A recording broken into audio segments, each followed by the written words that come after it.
What is going on, everybody? It is Evil Eddie and Carrie here for Belly Up Sports and Combat Deviants, episode number 7. Now, Steve really didn't want me to say this, but I am gonna. It is week 2 now in October. So I kind of have a little something set up for everybody later on in the episode. And we got some crazy, amazing guests that are going to be joining us on today's show, which I cannot wait to be getting into. Carrie, who's going to be joining us on today's show? Well, we got Reggie Barrnett Jr., which I'm excited about. I'm super stoked about Jessica Blackwidow, Borga. I've interviewed her. She's really, really awesome, super talented fighter. And we have BURT WATSON. I don't want to say his name wrong. So listen.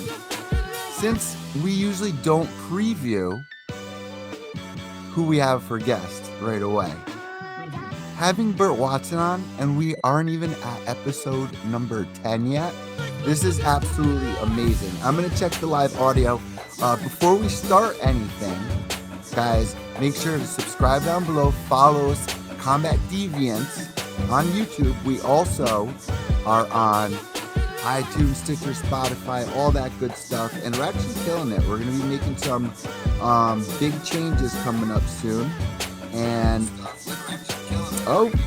sounds good. We got the audio going good, so everything's going great. I mean, I got some great topics lined up that Steve actually came up with, but I just want to remind everybody that we're getting old here. 16 years ago, Carrie, October 14th, 2006, Anderson Silva began his reign as the UFC middleweight champion. I mean, that just makes me feel so old. And now to see him fighting YouTuber Jake Paul, and everyone's all, oh, I think Jake Paul's gonna win, and seeing Jake Paul knock out Woodley, it's like, you know, Khabib came out this week and he was like, you know, there's been a huge decline lately in MMA, which I wouldn't really agree with. There's been a lot of excitement, a lot of growth. And at some point on today's episode, we're going to be discussing our Mount Rushmore. But would you really agree with that statement, Carrie? It's on the decline. No. There have been some weird things happening, like Hasbulla apparently got a contract in the UFC, which is weird. Of course, there's weird things happening, but I don't think it's on the decline at all whatsoever. No. As a whole, you know, there might be aspects of certain things that might be, like we were talking about the Ultimate Fighter being like, nobody really wants to see that anymore. That's a good point. Things may be, but as a whole, MMA is no, not at all. Things are changing. Things are getting, you know, bigger, you know, beyond the UFC. You have PFL, Bellator, BKFC, so much going on that, like, that's a weird statement to make. Isn't it? Well, it's Khabib, so I think he's trying to, you know, kind of get things going. You don't hear an echo on your side, right? That's just the 3 microphones I got over here, no. Right? No. So that's a little teaser I threw out there for some upgrades that are going to be coming in, Carrie.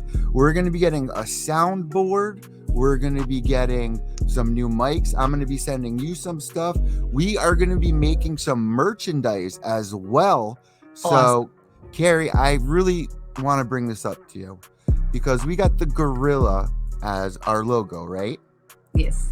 I want to make something for the girls too, as well. You know, because this is our logo, right? The gorilla. We got to come up with something else too, correct? Okay, but it can't be something too cheesy, like a unicorn. Well, I mean, it's like pick an animal that would fight in the jungle. What would you pick? Oh, well, I mean, a tiger. A lion. Oh my goodness. I was just talking about the Lion King the other night, and all of the circle of life, all the lessons that were learned. And if anything's been on the decline, it's been the movies lately, not MMA.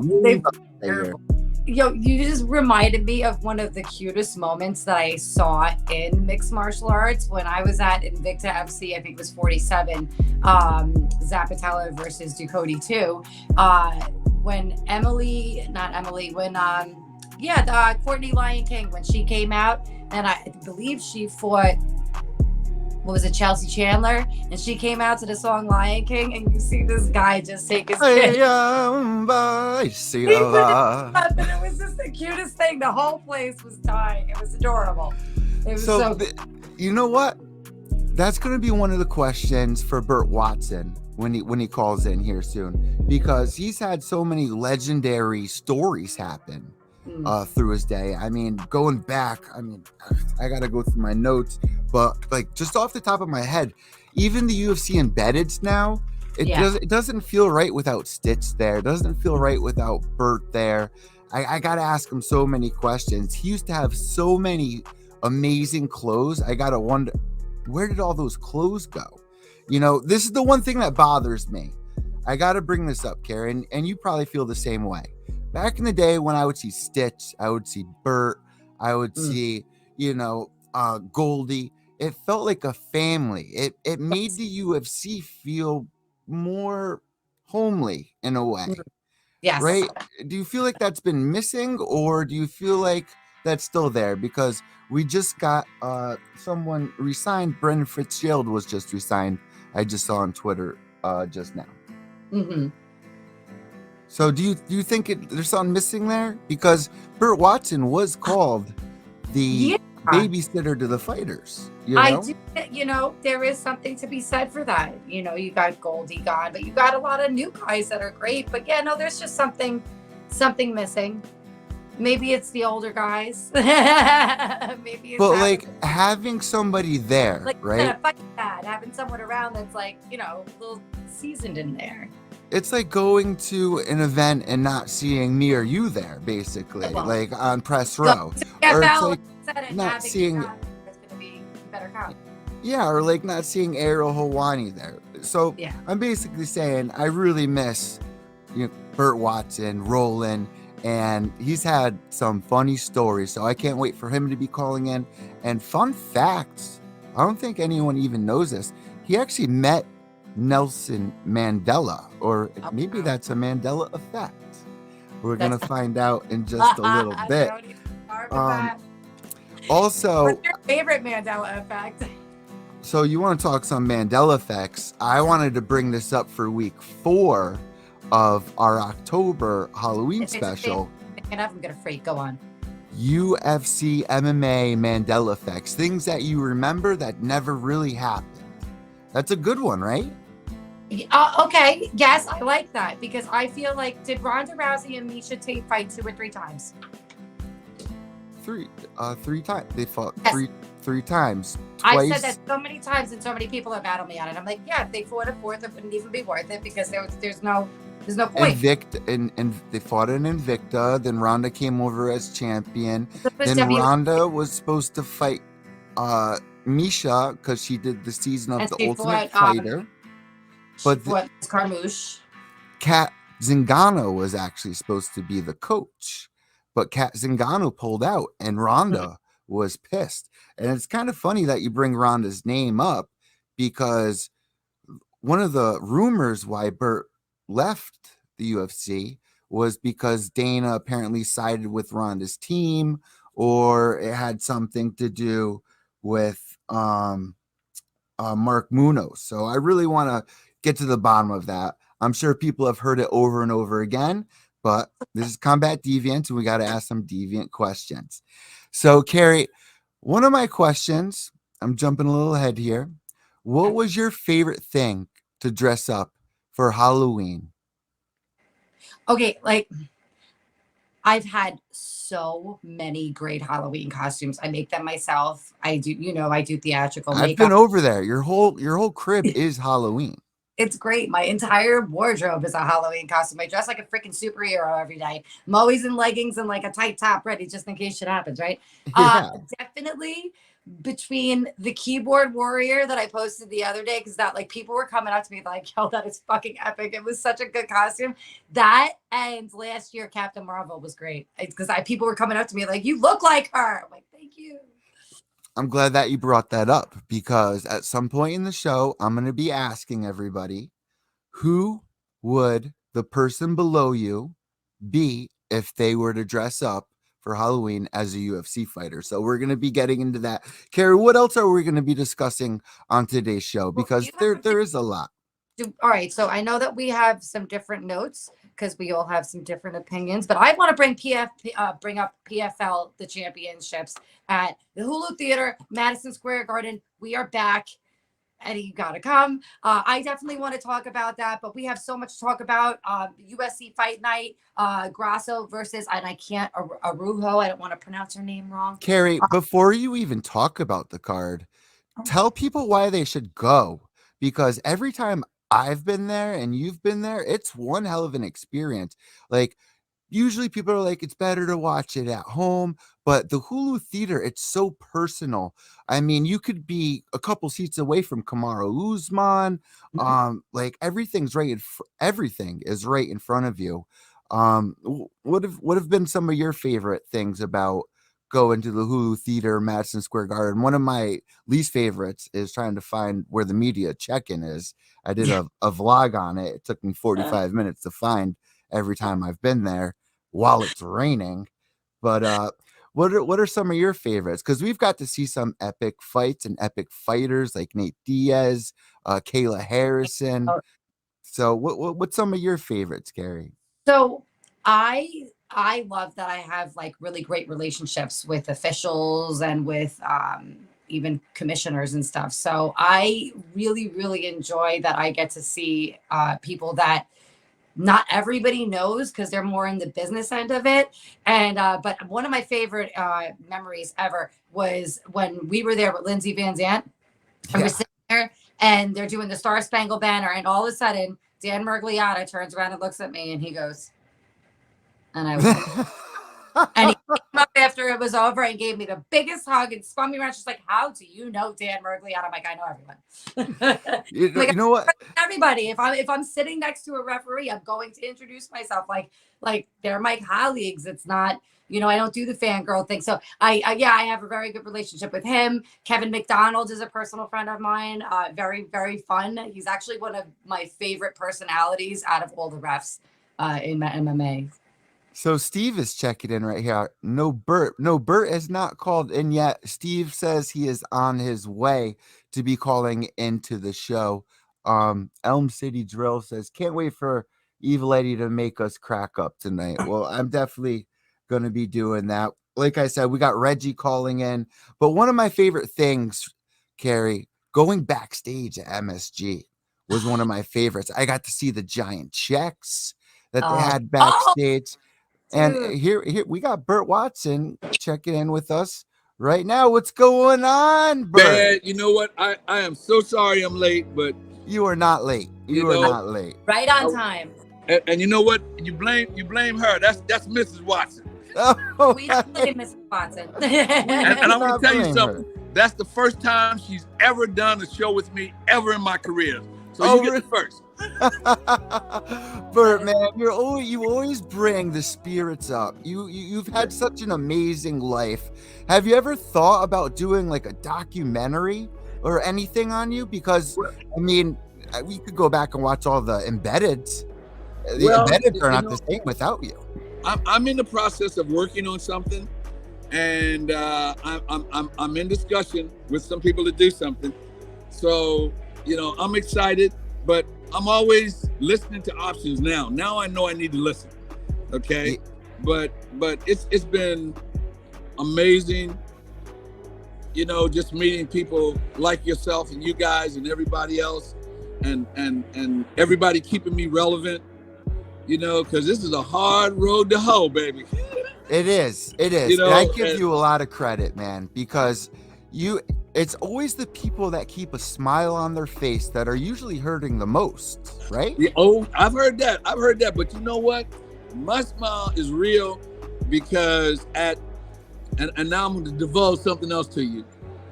At 74, trust me, I'm living the life and I am happy. I've met some amazing people. I've worked with some amazing athletes, you know, in boxing, starting with Joe Frazier, on through Mike Tyson, Sugar Ray Leonard, Oscar De La Hoya, Roy Jones, you know, Muhammad Ali, and then getting into MMA with Chuck Liddell and Randy Couture and George St. Pierre, you know, and Amanda Nunez. It's just Anderson Silva. I could just sit here and just name drop all night, but it's well, Burt, a love. It's actually an anniversary now that you bring up Anderson Silva. 16 years since he began his reign as the champion, since he started really rolling. And guess who was there? You my man, my man. Yes, so sir. I got a question. You brought up Joe Frazier. You left out a couple names though. Okay. You got to meet Obama? Yeah, I got to meet Obama on accident. On accident. I'm in a show.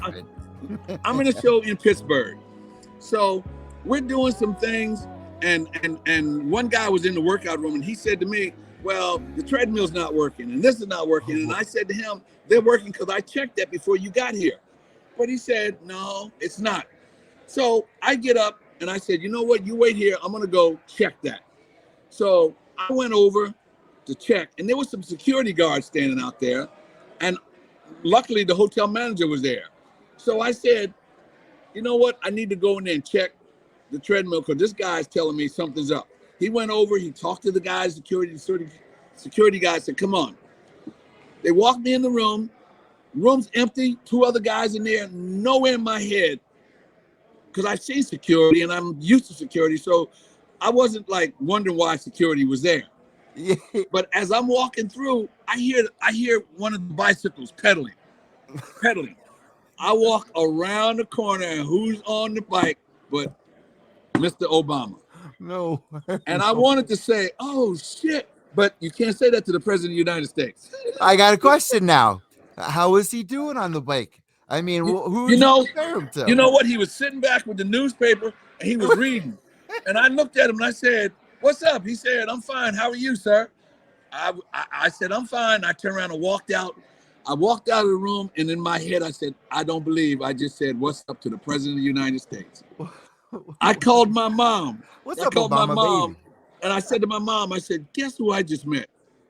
She said, "Who?" I said, "Obama." She said, "You get his picture?" I said, "No, Ma, I was not going to go to the president and ask for a picture." But that was, you know, I've met him, and that was a chance meeting.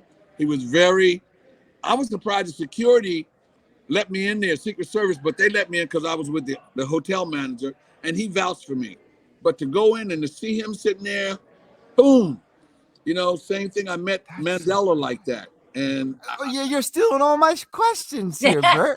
I was about to ask you, is it a Mandela effect that you met Nelson Mandela? That was awesome.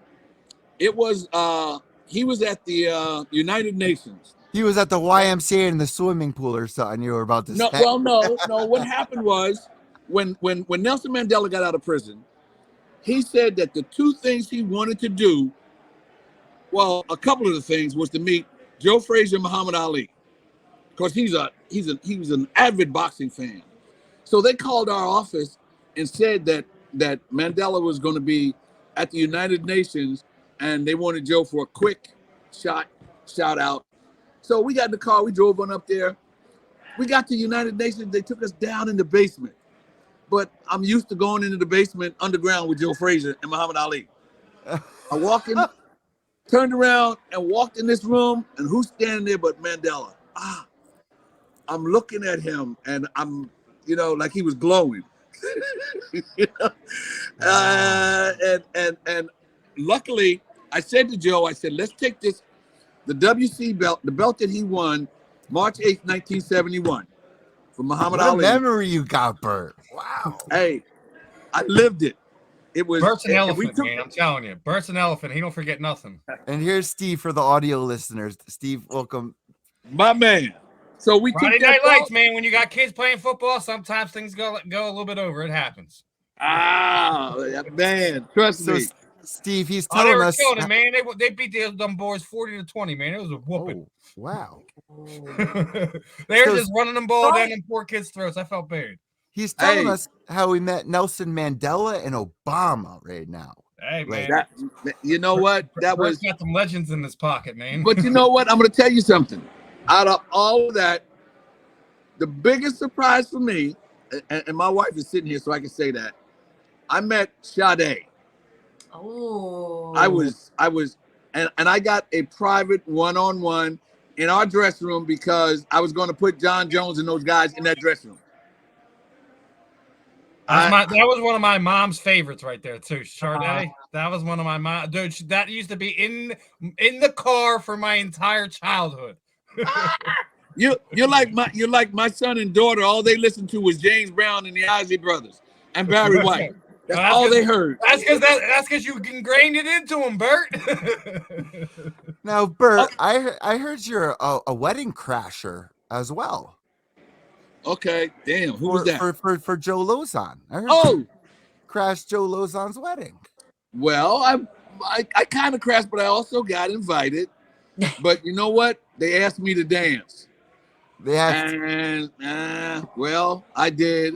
You know, but it was memorable, man. It was Joe Lozon was definitely, and he was one of, you know what I call them? All of those guys are my kids. Joe Lozon. I see Max Holloway, George St. Pierre. I had them when they started. Matt Serra, Frankie Edgar.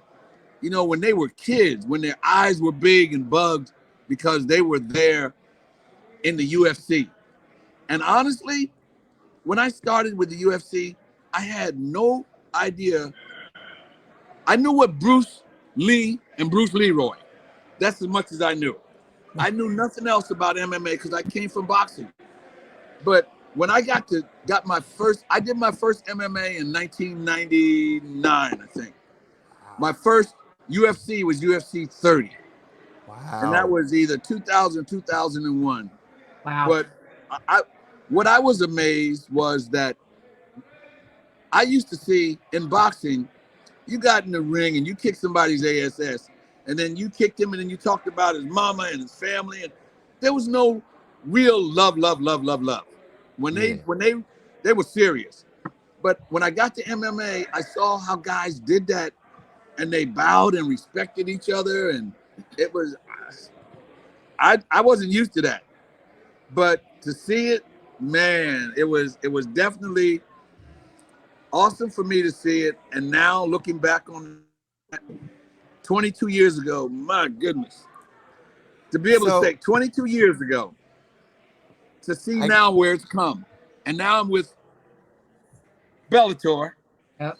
And to see the progression of the athletes, I saw them when they were fighting like this. When they were, you know, and I saw this go to this, where they were smooth and throwing where the technical skill level progressed with the sport. And that was awesome to see. Guys were really, you know, I think the Diaz brothers, because they did a lot of street fighting. When they came in, they was fighting anyway. So they knew how to, hold their hands. But to see that technical skill level get to the point that it is now is truly amazing. And I'm amazed. And I gotta ask you, you just dropped the Diaz brothers, Bert. So obviously, you know, Nate's got a lot, has kind of surpassed Nick over the last handful of years of kind of that star power. But obviously, you know, he played his contract out. He probably, as I said, you know, no one won bigger that weekend than Nate Diaz. Gets the win, gets out to go out on his own terms, and is about to start his fight promotion. Do you see him actually going to sign with another MMA promotion? You think he's just going to do everything his own way? Well, I don't think they're done, because, you know, most athletes have to stand the test of time, and it all comes down to conditioning, your mind, the philosophy, and the things that you do to get to that level. And Some fighters stay in and until they get beat up. The Diaz brothers have not gotten to that point. I think that they still got a lot of conditioning. I think they still got a lot of technical skill level, and they've learned, guys learn how to slow down. They learn how to stop rushing through a fight and how to take a fight. They take a fight a year, and you got to know that. When you do a fight a year, the longevity, you got enough air in that tire to run it till it gets to about 15. So now let me ask you this, Bert. What was your day like? Because a lot of these fighters, they got to be up early for the weigh-ins. You had to be in charge of so much, man. I can't imagine how you were able to do it for so long. Was it difficult for you? Because you always had a smile on your face. Like I said before, Connor said you were the man that kept everything all together. My man. Well, first of all, I loved and enjoyed what I did. So the love of the sport and the love of what I did, I learned how to respect people. And that was first and foremost. Because when you learn how to respect them, they give you that respect back. And when they respect you back, they listen to you. Now, there's a difference between hearing somebody and listening. When you hear somebody, that stuff goes over your head. But when you listen, you digest it. And guys, when they know you respect them and they respect you, they listen to you. And aside from that, I didn't play. When I asked you to be someplace at a certain time, you need to do that, or son, you need to sit down and tell me why. Because I just gave you all the respect and love that I know a father or somebody, a coach or whatever gave you. So now you need to give that back to me. Yeah. So, I gave it, and I can tell you, once in my career, and I won't mention his name. Was it Mayhem? He said he's got to mention his name. Now you putting him on the spot, Eddie. Oh, man. I'm sorry. Anyway, I've never had anybody, and I mean all of them, Randy, Chuck, Tito, George, all of them, Matt, We got into the Rushmore right here. They all, Crow Cop, whoever, they all respected, even when they, what was crazy for me? Even when they didn't speak English, people knew from the body language, and like you say, you smile and you touch, they knew what you meant. Like you and Henan Barrow, you guys with the hair and stuff, like you were able to communicate. Yeah, I remember. Yeah. Wow, you did your homework, bro. I'm a journalist. Yeah. It was, what?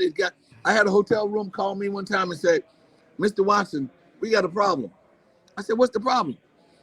He said, all of our pillowcases and sheets are blue. And I'm like, what? That's the real problem there. They brought me down to the laundry room and showed me the sheets in the room they got it from. So I said, you know what? Do me a favor, put it on our bill, and I'll go bite the bullet. So they put it on our bill, and I went to Dana, and I started the conversation, and you know what? He looked at me like I was crazy. You gonna bring that to me, and you didn't handle it? That was the last time I took anything to him, ever. He didn't say it, but like your mom give you a look, she don't have to say nothing. Why are we having this conversation? Yeah, it's like, yeah. Are you out of your mind? Steve gives me that look a lot. Well, you know what? I now have, I've been blessed with 5 wonderful children, and I've got 5 grandchildren, and my grandson just graduated from Yale. I got a wow. I got a grand, and he played 4 years football. I got a granddaughter that's in William and Mary for lacrosse. And I've got the rest of them that are playing football or lacrosse and headed to college. Wow. And I'm blessed, man. And you know what? I tell my kids, be careful of the crumbs you drop, because somebody's going to pick them up and either eat them or step on them. And if your kids pick up your crumbs, they're going to eat them. Now, that may sound a little yucky, but trust me, they knew what I meant. Well, I'm from New Haven, where Yale is, and we do eat crumbs over here Really? sometimes, even though But- Yale is here. But it sounds like the three of you had good crumbs. But you know, it's what you lay down and what you give and what you give to them and what they see, you know, and you know, I just got recognized that I'm proud of. I just got inducted into the International Sports Hall of Fame, and I am very proud of that for, you know, for what I've done. So now I can, you know what, I can talk about it. You know, before I had to live it. Now I talk about it because but at the same time, when I go to an event, they expect me to perform. Trust me. Of course. It's like us. I try explaining when the camera's on, just like the fighters when they step in the cage, we got to put on a smile. We have to perform. 100%, 100%. And nobody takes excuses, you know, but it is what it is. And I appreciate you guys giving me this time and giving me this platform. We always got time for Burt, man. Always got story time for Burt. Well, Burt, I got to ask you something. Sir. What were some of your favorite Halloween memories over the years in MMA? You know, you must got something on your mind because, geez, Halloween. We had so many shows. Tell me what you're thinking about. It's Halloween month. Eddie's just trying to get some fun stories out of everyone for the holidays. Here, let me switch up the question then, Burt. How did you find out Santa wasn't real? How did you find out Santa Claus wasn't real? Okay. I see where you're going with this. But you know, let me tell you something. It's one of those things where Halloween is one of those, you know, I had maybe 5 or 6 shows on Halloween night, and guys always prepared and always did something. After a while, it wasn't crazy anymore. It was just expected that what they did. But there was one Halloween, and I forgot who he was fighting, but it was Edson Barbosa. Decided he was going to dress up for Halloween and come down in a mask. And then there was the guy from Brazil, Hani Noah. Oh, yeah. Wore that mask. Yeah. There you go. Ronnie, yes. You know, so those are my memories, you know. Jiu-jitsu guy. Wow, Yes. So what happened with the whole mayhem thing and the gas mask? Was it just because he had to get out on time? You had no time for that? Well, okay. You pulled it out of me. I had to. But here's the deal. The thing is that initially he had a bag on his head. Yeah. A bag. A garbage bag or something, right? On his head. It was a brown paper bag on his head. One eye in there. And I'm like, you know what? It's all right, but you need to adjust it or take it off. And he said, I'm not doing either one. Oh. That was not right. Yes. So I said, you know what? Yes, you are. You're doing either what I asked or what's right. You got a choice. He said something, so I snatched the bag off his head, and he had the damn gas mask on. So I'm looking at him, and I'm like, what the hell are you doing? If you got first of all, I want to know, how the hell did you get that bag over that mask? So at that point, you know what? It was new, and it was new to me. I didn't know exactly how they're going to react. So I said, they need to see your face now. You don't. So we had a tete-a-tete about that, and I think I let him go till he got to the curtain and the cameras went on, and I snatched that mask. Yes, Burt, you're the man. And he looked at me, but you know what? The cameras was on. So he went, but when it was over, he expressed it. He didn't like it. But you know what? The respect, because those are fighters. They have one way of settling things. And they don't care that you're 150 years old. Yeah. It's like, you know what? If you step here, you're going to step out of here at the same time. But they know, and they all knew, that I had nothing but mad respect for them. I always said to them, you know what? I can F with you, but I'm never going to let anybody else F with you. Yeah. Ever. So keep that in mind. And you know what? I got nothing but mad love and mad respect. And from those who were trying to buck the system, when they got to me, they kind of slowed it down a little bit. And I just said, you know what? That shit ain't swinging this way, baby. You got to flip that script. You got to flip that script. And they did that. And then I'd walk away and say, man, I had John Jones once. We were doing something in the MGM. And he came, and I usually give a speech to all the fighters, you know, before or after a weigh-in. I give them a speech for the night before, but I give them this kind of speech. Yeah. And I'm in the middle of my speech, and I can see him coming down the escalator late. He walks in the room and walks around the back of the room, and I stop. I said, no, hold on a second. You come up here, son. And he looked at me like I was just, and everybody turned around and looked at it. I said, yes, you come up here, Mr. Come in here late, disrespecting me and everybody else in this room. Mr. Come in here late. Yes, sir. Disrespecting me and everybody in this room. I said, you know what, son? I said, your name ain't big as mine. That's the first and last time I said that to somebody. I said, so you can't do that. And never, ever can you disrespect anybody sitting in this room when you got to go through the bushes with them. I'm a Vietnam vet, man. I was in the Marine Corps, and I learned in the Marine Corps. Everybody had to crease their slacks, put their hood on the same way. And I said, and that's what you got to do. Why is the sky blue, Bert? Because it's supposed to be.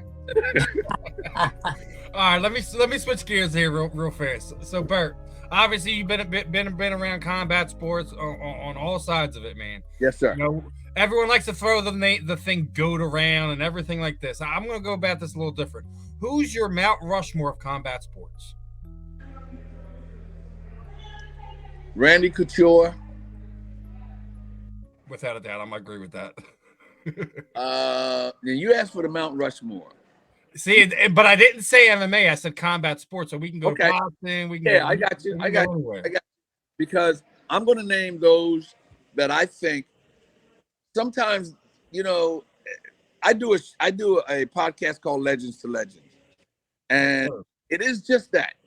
And somebody said to me, "Why don't you have this person on?" I said, "This person is still fighting, and they're still making. Legends got to be done.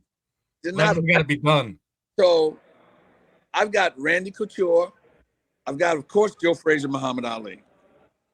I gotta have those two. Well, I knew the next two were coming. I knew that was coming.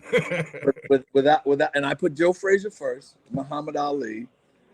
Then I'd have to go.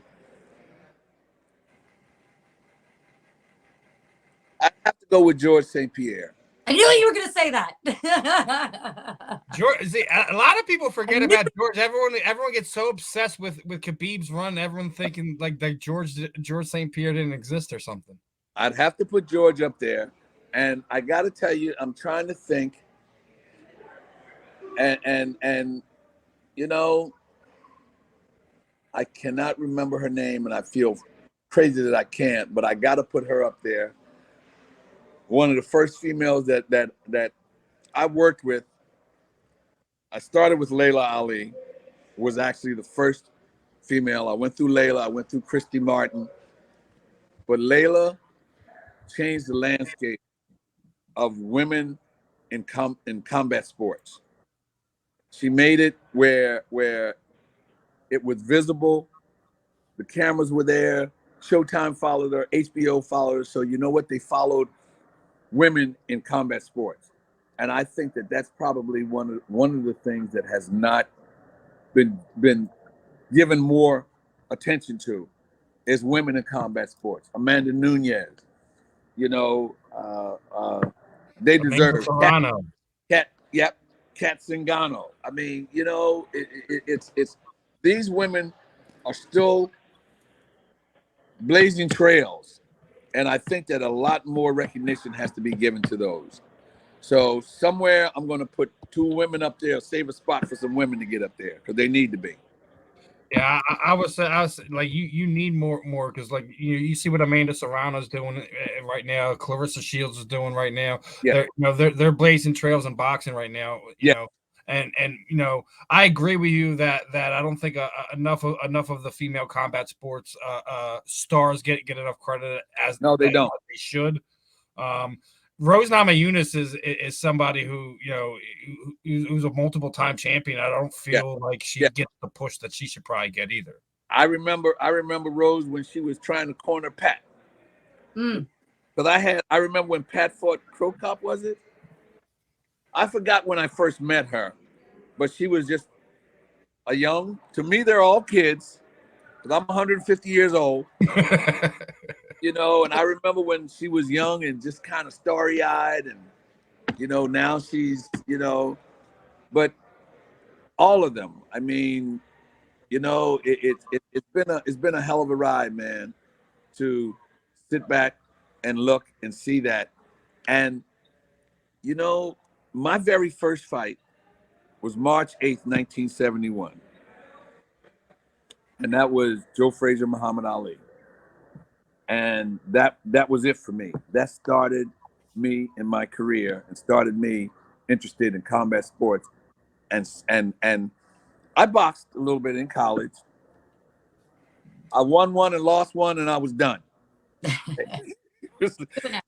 Yeah, it was like, that's not me. But I stayed with it, and I found that I was better at coordinating and putting people together and keeping people at a good comfort level than I was getting in there and trying to win a fight.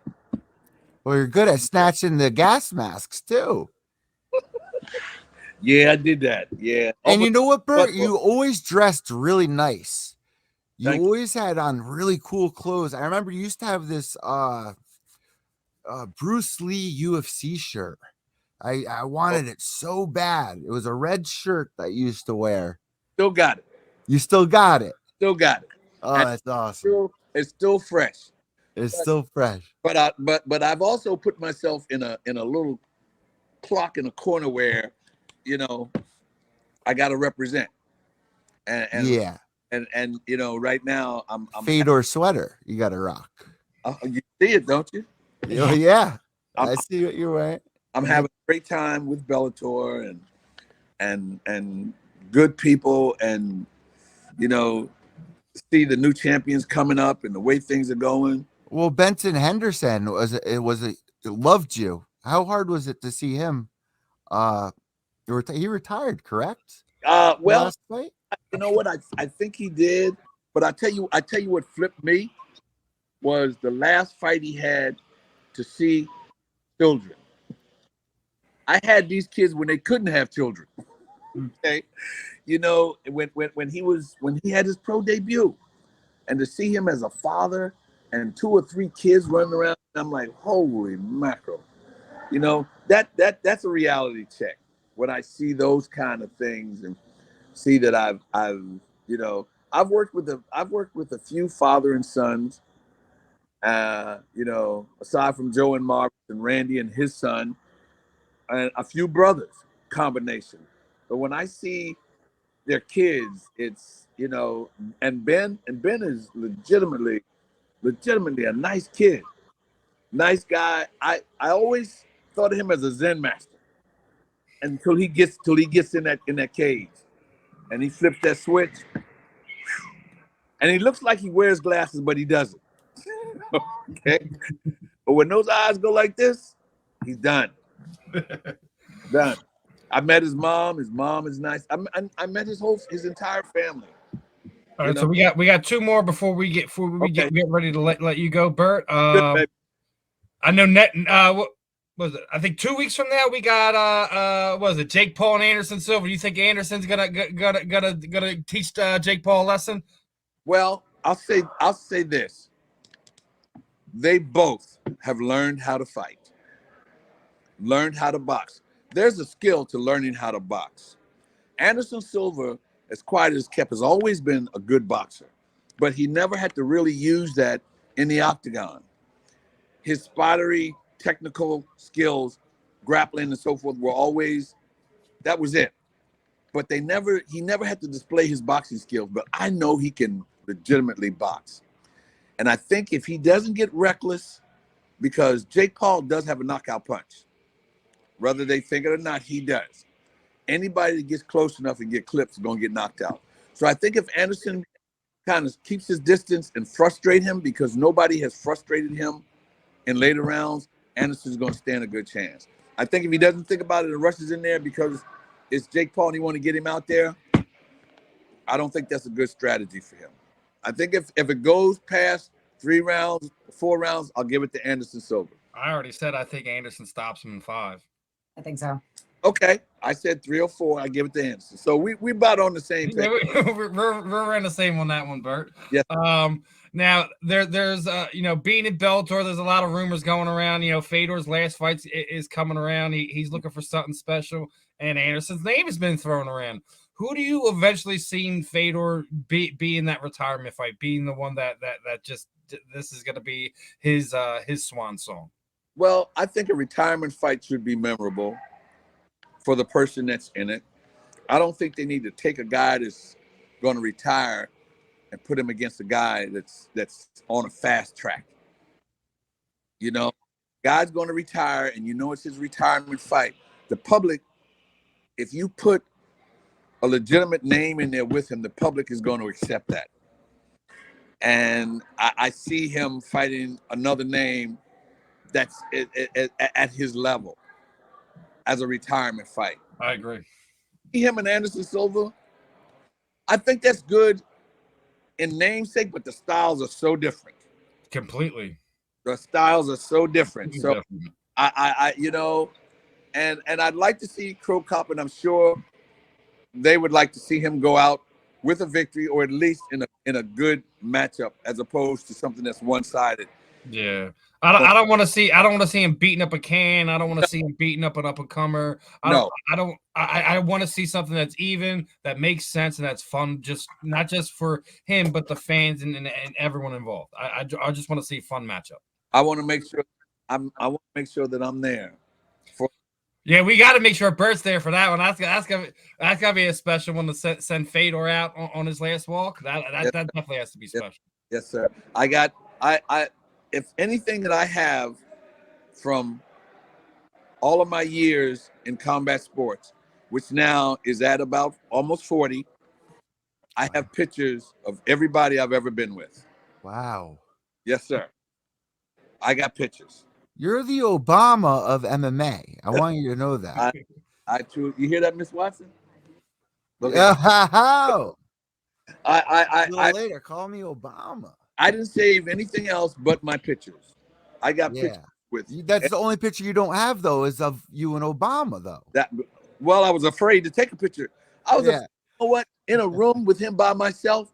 I was afraid to walk over to him because I clicked in my head. I've been in too many events where somebody tried to get to the star and didn't know security was watching. Yep. Okay.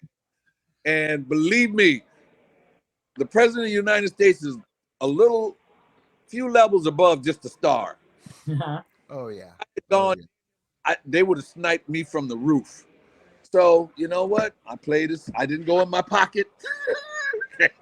I just looked at him and walked out. But yes, you're right. He's the only one I don't have a picture with. Anybody else, I got it. Now, Bert, before you go, I really do want to ask you one more question here. Yeah. Over the years, you've had so many amazing memories. Do you still have people coming up to you and just thanking you for all that you've done over the years? Because you really are missed. Like we really all miss you so much. Well, yes, sir. And I realize it, when that happens, and I'm still a little kind of stunned by it, but I've had people say thank you for what you've done, and I see what's written sometimes, and I am so thankful that I learned to love life and enjoy life and not abuse life, because I come from West Philly. I could have been one nasty, what. But anyone who's been anywhere in near this city in the past 5 years knows exactly what Bert's talking about. It is not a fun place to be in certain parts of the city. So, I've always been thankful, and I've always known You know, and I'll tell you this and I'll let you go. When Anderson Silva he fought, I think it was his last fight I worked with him at the UFC, and his kids ran in the back and they wanted to walk with him, and they couldn't. And they didn't know what to do with his kids. And Anderson Silva took his kids and brought them to me. That man gave me his kids. And that clicked in my head that if a man thought enough for me to give me his 2 children, didn't know what I was going to do or what, but he thought enough to come bring them to me, and I took them and gave them seats. You still have them? Yes. And I read about that almost 10 years later. Wow. So, wow. You know, it said to me, you know what? Everybody's watching, man.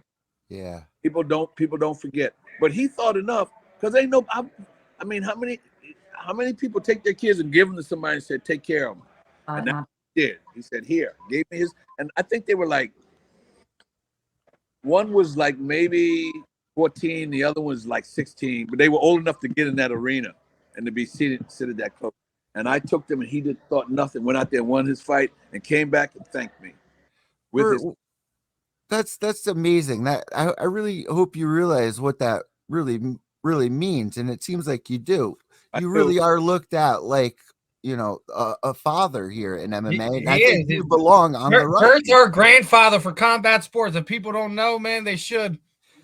Now, well, I tell you, old enough, that's for sure. Would you ever judge? That's my last question. Would you ever judge when you retire? Would you ever consider doing that? You know what? What I like doing is being impartial and having my phone ring unexpectedly, because it still does. I won't tell you who just recently called me, but I get either it's a call, because my number has not changed in 20 some years. So it's either a call or I'm now on social media and Instagram. I get a little DM from Instagram, and that means a lot to me. 100%. Yeah. We all still care about you. You're still in all our minds and all our hearts, at least here on Combat Deviants, Bert. I'm about to buy your website, by the way. After the next couple of years, I want you guys to have me back so I can tell some more. Oh, we definitely will, man. You know, we definitely will, Bert. I love picking your brain. I love hearing your stories. I love your insight in the combat sports world, Bert. I always love having you on. Carrie, anything you want to add before we let it go? Do we have a couple of minutes for me to ask a couple questions? Go ahead, baby. Yes, ma'am.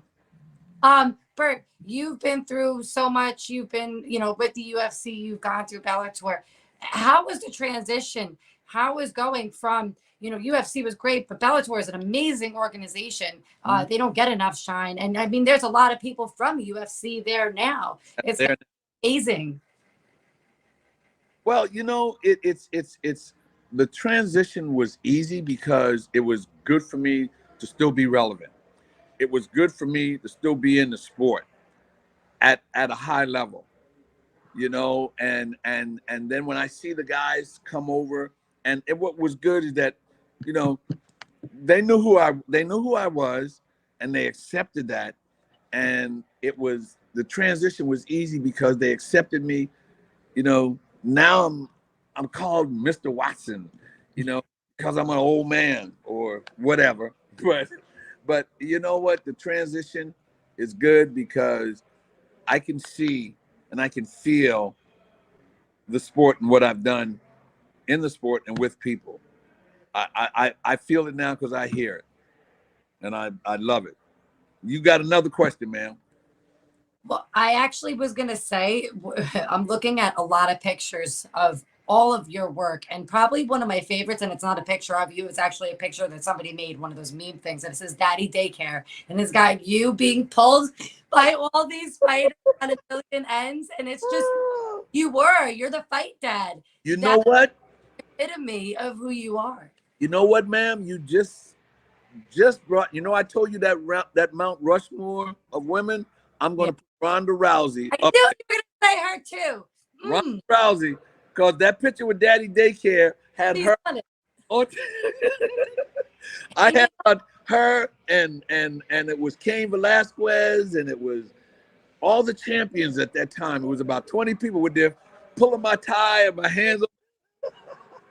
You know, in that time, and this is something to be said for what she did for women's sports. Yeah. And she is still such a star that I remember that year when she first won the belt, or it might have been, it was the year that she won it in the UFC. Yeah. There were little girls everywhere dressed up for Halloween as Ronda Rousey. It was amazing seeing little girls dressed up as MMA fighters with her space buns, and you could tell who they all were trying to be. And it was so great to see that on such a grand scale, because there was a lot. She did a lot for the sport. So I'm glad you brought her up. I heard, I was there at one time when Dana White said that would never happen. I was there. You can print that. And when I saw Ronda get that belt and the crowd that was there, I was like, damn, look at this. And it was this, because I feel the excitement of the crowd when you walk George out, or you walk Randy, or Chuck Liddell runs around the ring because he knocks somebody out and he does that famous scroll. You feel the crowd, you hear the crowd. And the crowd for Ronda Rousey was, I think her and Michael Bisping were the two loudest crowds I've ever heard. And that was Michael Bisping when we were in London. I was about to say, I was literally just talking to the UK BKFC guys that we had on here the last few weeks, and I was like, is anything like that the pop of the O2 Arena when you have a hometown guy like Bisping go in there? It was like it's second to none being in that arena. Those are the two loudest crowds I ever heard. Michael Bisping, Rousey. All right. No question. Well, Bert, before we get ready to let you go, how I ever end this thing, man, typically throw it over to you. Anyone you'd like to thank, shoot out your socials, anything you're working with outside of combat sports, the time is yours, my friend. Well, I love the fact that I can be followed on social media, BURT WATSON for real, on all social media, Instagram, Twitter, Facebook. I love that. Please contact me, reach out. You reach out to me, I'll reach back at you. And one of the things, I am a cancer survivor, prostate cancer. I'm 2 years cancer free. And I work with an organization called Zero, the End of Prostate Cancer. And I'm an advocate. I speak to a lot of young men who are going to be old men. And I speak to the coaches and the trainers. And I tell guys, go get checked, man. Go get tested. Get it done, period. Yeah, cancer's a that very serious thing. People who don't know us here in Philadelphia, we just lost a Philadelphia Philly. The kid was only 20 years old, man. Yeah, it's rough. Everyone go do regular checkups, everything. Bert could not be happier that you're in the clear and you've been clean and clear for 2 years. Yes. Keep it up, man. Keep us informed, man. We'll definitely have you back on here in the future. Love you, my friend. We'll be in touch. Thank you. All night long. Thank you, Bert. All right, love it. And I'm pretty sure this is a seamless segue because I know waiting in the back is our next guest, the one and look only. Look at the background. Blackwidow Borga. Miss Jessica Borga, how we doing, my friend? I'm doing awesome. Thanks again for having me. Oh, it's always a pleasure getting caught up with you. First and foremost, everything good and clean after the hurricanes and everything down there in Florida. Everything good? Yeah, we got lucky. We're kind of in the central area, so it doesn't usually get too bad for us. But we replaced our fence, and we had no electric for like 2 days, but nothing major. That's good. That's definitely good. No serious flooding, property damage, or anything like that. It's good getting in and out and not having anything real to worry about when hurricane season hits. But obviously, definitely had to get you on because you're training and getting ready for a different animal this time. Putting MMA in the back seat for a temporary period of time because we have a new bare knuckle fighting championship fighter on the line with us tonight, and Jessica's getting ready to make her promotional debut here, right in her own backyard. Obviously, probably had something to do with it as well. But walk us through it here, Jessica. What made the transition from MMA to the other side of combat sports and bare knuckle? Honestly, I've been wanting to since it pretty much started. This is like my thing. Ever since, if anyone knows me from the start of my career till now, really, I like to stand and bang. I like to, I love that. And ever since bare knuckle even started, I was like, man, I really want to do that. So I kind of had to talk my coach into doing being. Yeah, you had to talk someone into it. All right, there you go. Yeah, well, I know it wasn't the easiest either because there's not really a division. For my weight class, it was a little bit taxing for them to be able to find someone. So I'm just happy that they were able to find someone, especially in my neck of the woods. It's been a long time since I fought in Florida, and I am going to bring a crowd, and I'm stoked to be able to do this. I know you're happy. I know it's one of the things I'm pretty sure as soon as you seen MVP fighting, like, all right, it's my turn now. You're letting MVP go over there fight. I want my shot. Yes, definitely. I mean, I was waiting around for a fight for, it's been a year, and I want to keep moving. I want to keep fighting. I want to keep busy. So this is, I'm not done with MMA. I'm not even close to being. No, I know. Like I said, we're putting it in the back seat for now. For now. I know you better enough to know that. But this is awesome until then. So I just needed something to keep me busy. Now, is it just something to keep you busy, or is it something that you want to hopefully be semi-active in?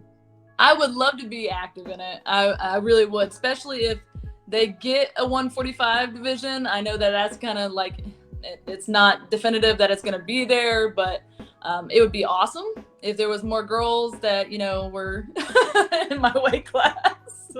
I mean, it's kind of the hard thing where I think it's the only thing you would have to really say is the downside of bare knuckle right now is that there's no definitive weight class. They're sitting there saying like, okay, we can fight at this weight and we'll make this. There isn't a contracted list of fighters in your weight class under bare knuckles banner. So guess the thing is make an impression and say, Dave, let's bring 145 pound division and let's get this thing off and we can start getting this thing going. That's what I plan on doing. That's what's got to happen, I guess. Bang, make a splash. Now I don't want to take too many of the things up. I know I tend to take some of the things that Carrie want to ask. Carrie, I know I don't want to wait too long to get you involved tonight. Let's get you in and talking to Jessica. I'm sorry. It's every time like you want to ask something great and all of a sudden either a fighter just says it because you guys have been interviewed so many times and we're all so in tune that how could you not ask similar or the same questions? Jessica, how are you? I haven't talked to you in so long. I know, it's good to see you. I'm doing great. I actually feel better than I have in a really long time. Great. 2 decision losses. And, I've never lost 2 in a row, so that's irritating as hell. But it was decision losses to girls that were all the way in the top 10. So it's not, I lost to some schmuck or whatever. But I feel so good because I went through so much medical stuff last year. And that really didn't let me perform at my best.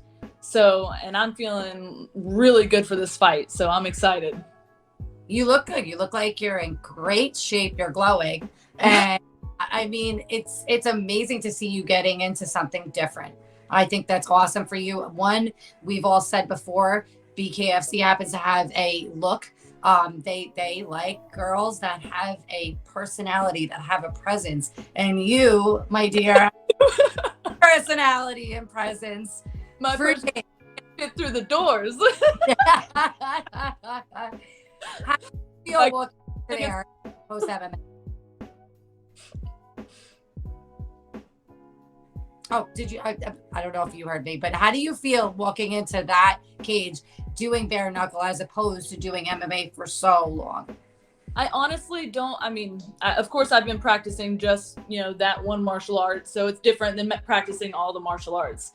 But it actually is, to me, easier to focus on one thing. So it's actually been really a good change, like a nice change of pace. So it's, I'm excited. I'm stoked. It's not much different. The walk down is not going to be much different, but the performance that I'm going to do is gonna be. I am excited. Every time you fight, you put on a performance, and you always every time you go to weigh in, you have something to bring. You're awesome. I can't wait to see this fight. What can everybody expect of you on fight night? I want to showcase all that I have, the progress that I've made in my stand-up, because I honestly don't get to show that even even in my fights. Like it's you know, I'm known as the jiu-jitsu girl now. So, and it's funny because I started as a brawler. Everyone knew me as a stand-up fighter with no technique at all. I just had a power punch. So I was just going, you know, head hunting, and I would knock them down. But now I want to show technique. I want to show, you know, I want to be able to showcase that and everything I'm learning. So I can't wait. It's going to be good. So can I ask something? I don't want to cut you off, Carrie. I want you to roll. No, I only have one question left, and you go because I I want you to roll. But I was going to ask you how it feels having your hands free pretty much versus being in the gloves, because you've obviously had to have trained for this fight with bare knuckle. How does it feel? I like it. It makes me faster. It's for me. I know it's gonna hurt. I plan on it hurting. It's not gonna be. It's not a not brutal sport. I know, and I intend for it to be as brutal as possible. So I'm ready for the pain, but I'm gonna cause more pain. So I'm ready for it. Eddie.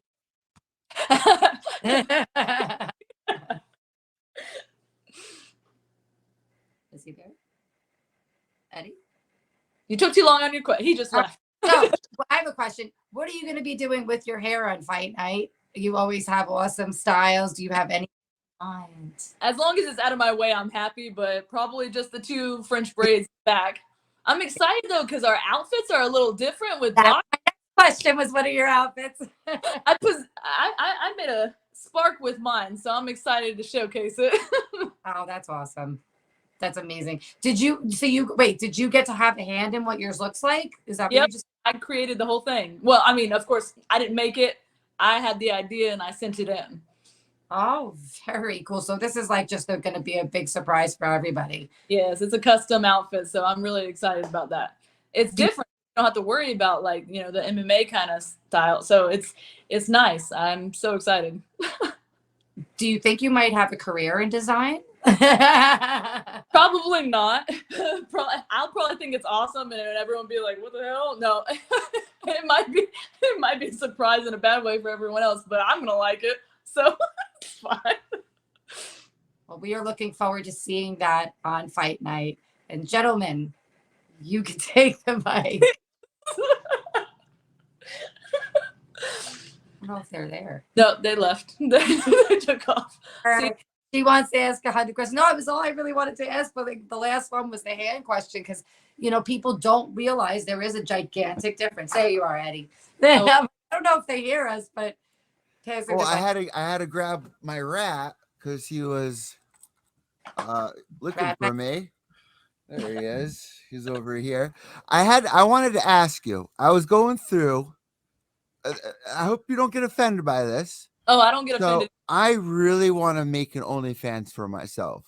Right? I have girls over all the time, and I ask them, and they're down for it. They let me record them. Like, you know, yes. I mean, do it. But if guys create an OnlyFans, I'm going to tell you one thing, that the popularity for you as fans that are going to subscribe to you is going to be the gay popularity. Oh, so you're gonna have to be. I'm fine with that. My little brother's gay. They got money. If you're good with that, you content with your sexuality, then go. See, that's the thing. That's the thing. Like, our generation's so different than our parents' generation. To us, like, if someone's like when we watch fighting, that's appealing to us. You know, that's all that is for them too. You know what I mean? And I think, you know, like, when I see Conor McGregor in a thong, that's not appealing to me. But, you know, I want to do that. What's the best way to do that? Because I even tried checking yours out. I tried checking a couple people's out, and you cannot look at them unless you pay money. What would be like a good starting Of course, point? you think people are stupid? My favorite thing is when guys are like, "So what's on yours?" I was like, "Well, you gotta have to kind of Exactly. Exactly. So like, what should I start for, like, at a price? Like, how do I go about this? Honestly, the best thing that you would do is subscribe. You would create your page, and the best thing would just be doing it for free for a little bit until you get more fans. When you create a fan base, then you go to $4.99, or you would go to, you know, I wouldn't go more than $4.99 at first. A month? A lot of people are at $4.99, and then you get more money per the pay-per-views and stuff like that. So in the messages is where you make more money. And how often a week would I have to do it? Oh, I am on my daily. You posting content daily, brother. Yeah. Daily. I mean, Steve knows. I mean, I was late for the last show because of some stuff that was going on. Okay, so, you know, my lifestyle, it was easy for me to make it too, because I know a lot of people that have OnlyFans, and we were already hanging out. Yeah. Yeah. Hell yeah. We were already hanging out, and we were already doing it. So I'm like, shit, why aren't we getting paid for this? You know? You weren't hanging out. You were just laying around. Yeah. Laying around. Like well, see, if you think about it, everything's completely changed as far as the athlete and this stuff goes. I guess the proverbial fourth wall has already been smashed, because if you look at it like the way it's set up now, like if you look at BKFC, OnlyFans is one of the in-ring sponsors. Yeah. You look at other promotions that where they have some type of thing going on with that. So we're at the point now, like it's up to you on how you wanna run your OnlyFans. Do you want it to have it just be the athlete content? Do you want to have the athlete content and then your paywall with your spicy content? However you want to word that, whatever. But I think when you look at it, whether it's OnlyFans, whether it's Patreon, whether it's Fansly, whatever everyone's poison to get that extra content they want from their special content creators. It's all another avenue for everyone. And I think it's something that just, as I guess the world is more accepting of it, society's more accepting of it, and both the way it's being involved in I guess our content sports. For the most part, I wish it was actually more accepting, because there's a lot. Oh, no, I know exactly what you're talking about there too, Jessica. Because like I have mutual friends who'd be like, "Oh, well, you're an on-air personality. What are you doing retweeting or posting?" I'm like, well, just because that's what their content is doesn't mean I should shun them for what they're doing. They support my content blindly. Regardless of if I'm talking football, if I'm talking basketball, if I'm talking hockey, or if I'm talking combat sports. It shouldn't matter what my content is compared to what their content is. It shouldn't. If you're my friend and you support me, I should blindly support you in the same way. It's not hurting anyone. Let them do what makes them happy. Whatever they choose to do, that's their choice. Let it go. Well, and I know what you're talking about too. I had a athlete. I'm not going to name names or throw in anyone. Was it Mayhem? No. That's everything with Mayhem. With you stop it. This athlete is a female and was like, I'm unfollowing and blocking people who repost X type of content. The funny part is this person had just won a big fight, and their biggest fan was this person who runs an OnlyFans account. I'm like, wait, so your biggest fan, and you're sitting there posting this person all over your socials, has a openly like that you have an account, but the fans, that people that supported you, they can't repost. Like, which side are you on? Yep. It's just one of these things where it's like, to each their own. Like, if you don't like that, fine. Remove me, block me, do whatever. If that's what keeps you peace at day, more power to you. But to other people, like, it's one of these things where I think that it's gonna come a time where it officially become something that is just an acceptable part. Are you worried about that having an effect? Like, people wouldn't want to sign. I remember years ago, Steve, you and Carrie, you probably remember this. A ring girl was fired for having photos. Just simple photos. That's crazy. No, I am not worried at all. If people don't like me, I could care two shits. Honestly. I'll pay for it. She could give 2 fucks less. Yeah. I am me, and you're winning. Like I'm your not, thing says. Yeah, I'm happy with me. I'm completely content with me. I could care less about how many fans I got. Like, I don't care. I do it because I love doing it.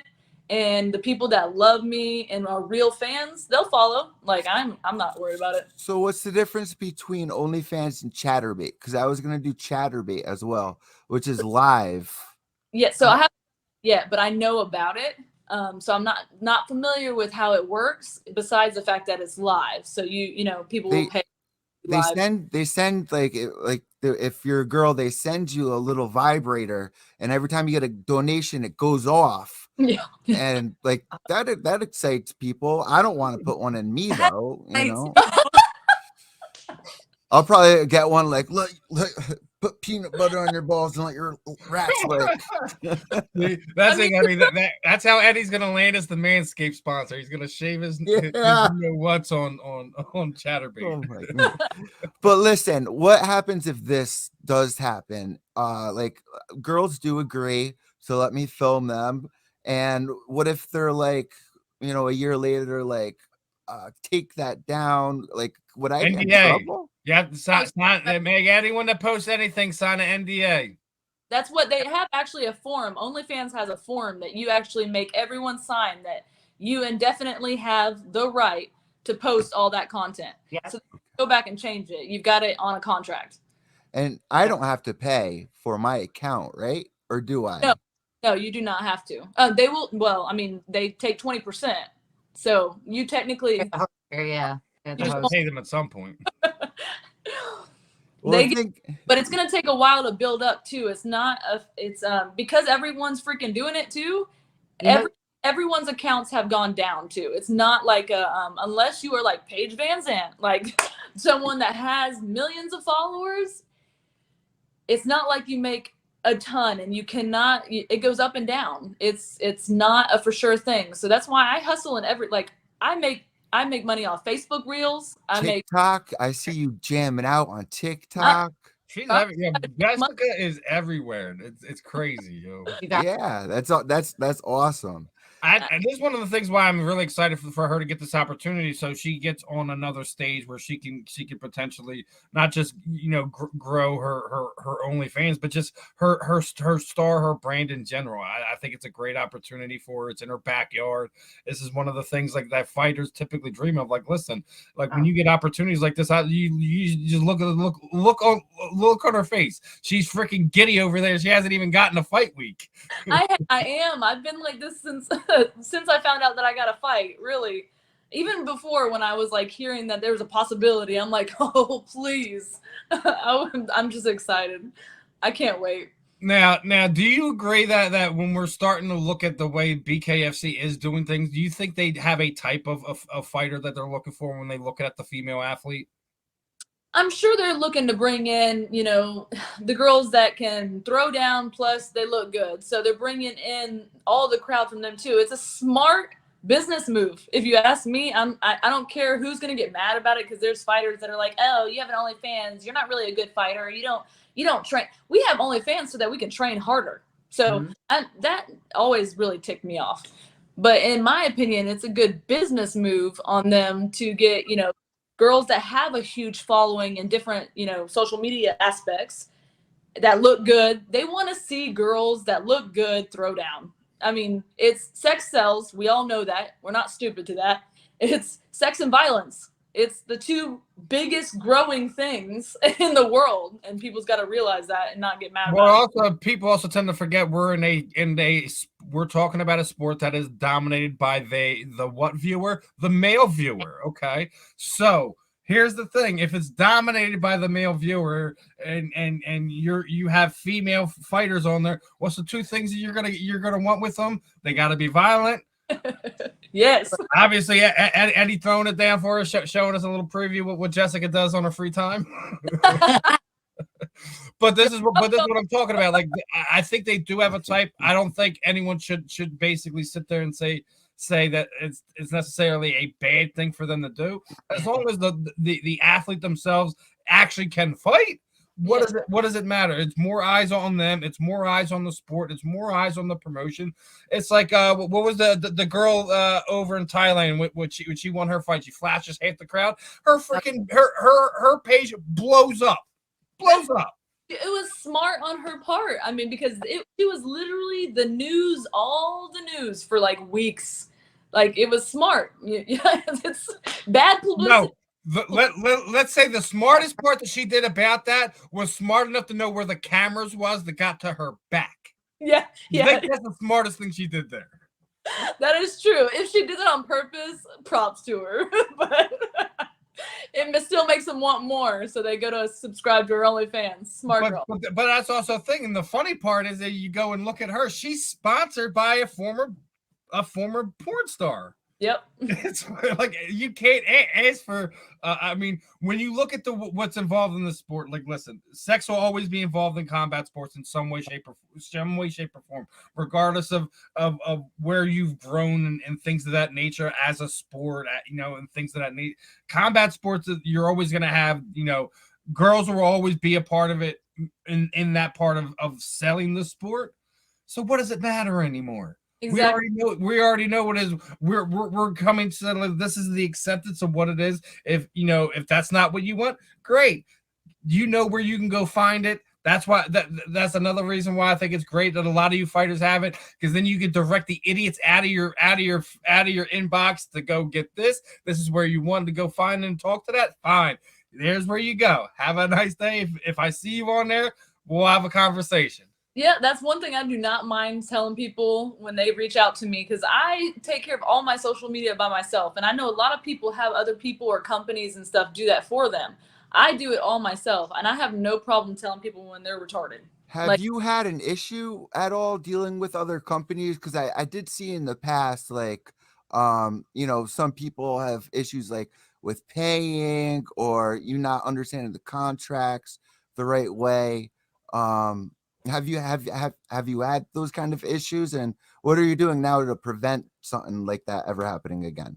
Unfortunately, there's some on OnlyFans, people can like request a refund after getting the all the stuff that they paid for, so the videos and stuff like that. So if I let my rats lick me, yeah, that wouldn't be good. Hey, there are rules though. Like, OnlyFans is pretty strict on no rats. Fluids. So oh, really? No blood, no feces, nothing crazy like that. They do not allow that. Yeah, I'm not trying to. They're like, we're keeping it classy over here. Yeah. Go to Twitch if you want to do that. We're keeping it all right. Classy for OnlyFans status. Yeah. So not only do you have the OnlyFans, you got the TikTok as well. How many hours a day are you putting into all of this along with training? So with fight camps, I pretty much put almost everything on the back burner. I will save some videos and I'll release it at different times, but most of the time I focus on just my training during fight camps. It's my mind is one track. Besides my family, of course. Any spare time I do have, I spend it with my family.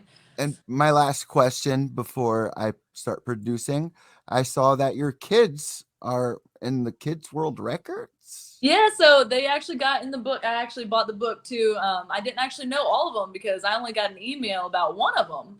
And so I bought it and I realized that all three of them were in it yes, thank you. My husband just brought it to me. So that for what did they get awarded for? That's so amazing. It really is. She climbed up the 8.5-foot pole, the fastest. Oh, I do that when Steve's blowing my phone up. Yeah. So, and jumping jacks, and the other one, I believe. Let me see if I can find it. I don't want to take up too much time looking for them. I know you guys got. Have you ever what's something that I remember when I was a kid, they had guts and they had shows where these kids would perform their crazy stunts and stuff like that, and I always wanted to do something cool. They do have some crazy stuff. I mean, this book is like full of like kids that just come up with some crazy stuff. And I mean, hey, if you're coming up with the first thing, you can. So, but yeah, they got the longest piggyback ride, like most jumping jacks in 1 minute. So it was pretty cool. Like it was just a thing that we were doing, that we were bored, and you didn't even know they were all in there. Wow. No, they only let me know about one, and then I ended up looking through it just to see, and they were all 3 in it, which I was all right. Our kids that's awesome. That really is. All right, I'm gonna produce the show. I'm gonna give it to you guys. All right. All right, we got a few more before we let Jessica go and enjoy the rest of her evening. Now, obviously, BKFC bare knuckle boxing has grown exponentially over the last 5 years or so, especially you're involved with BKFC. And what is the place? Obviously, you got to do it in your backyard immediately. Second location, are you want to go overseas? Do you want to go to the UK? Like, where would you want to pick your second fight? Well, my last fight was in London. So the UK, I'm telling you, they have an amazing crowd, and I do love it. It does take a lot out of you, to fly over and stuff like that, but I would be so willing to go there again, because the UK has a crowd that it amps you up in a different way. I'm getting goosebumps just thinking about it. Yeah, it was one of the things like I wanted to ask you. We literally just had Burt on in the O2 arena. He's like, there's the 2 loudest crowds I've ever been to. Ronda Rousey's for title fight, and Bisping's when he was over there in the O2 arena. He said those are the 2 biggest crowds that he's ever heard in his entire life. He's covered a lot of stuff. He's, his first fight was freaking Muhammad Ali and Joe Frazier. So, I mean, if he's sitting there saying them 2 are the most memorable, and the UK fans is kind of what I've been hearing.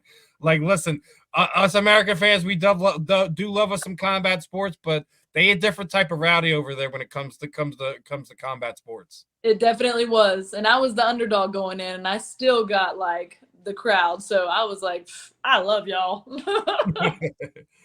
So UK is kind of you love to go back there. If there's another destination that you could punch your ticket on your your passport there, where would you want to go?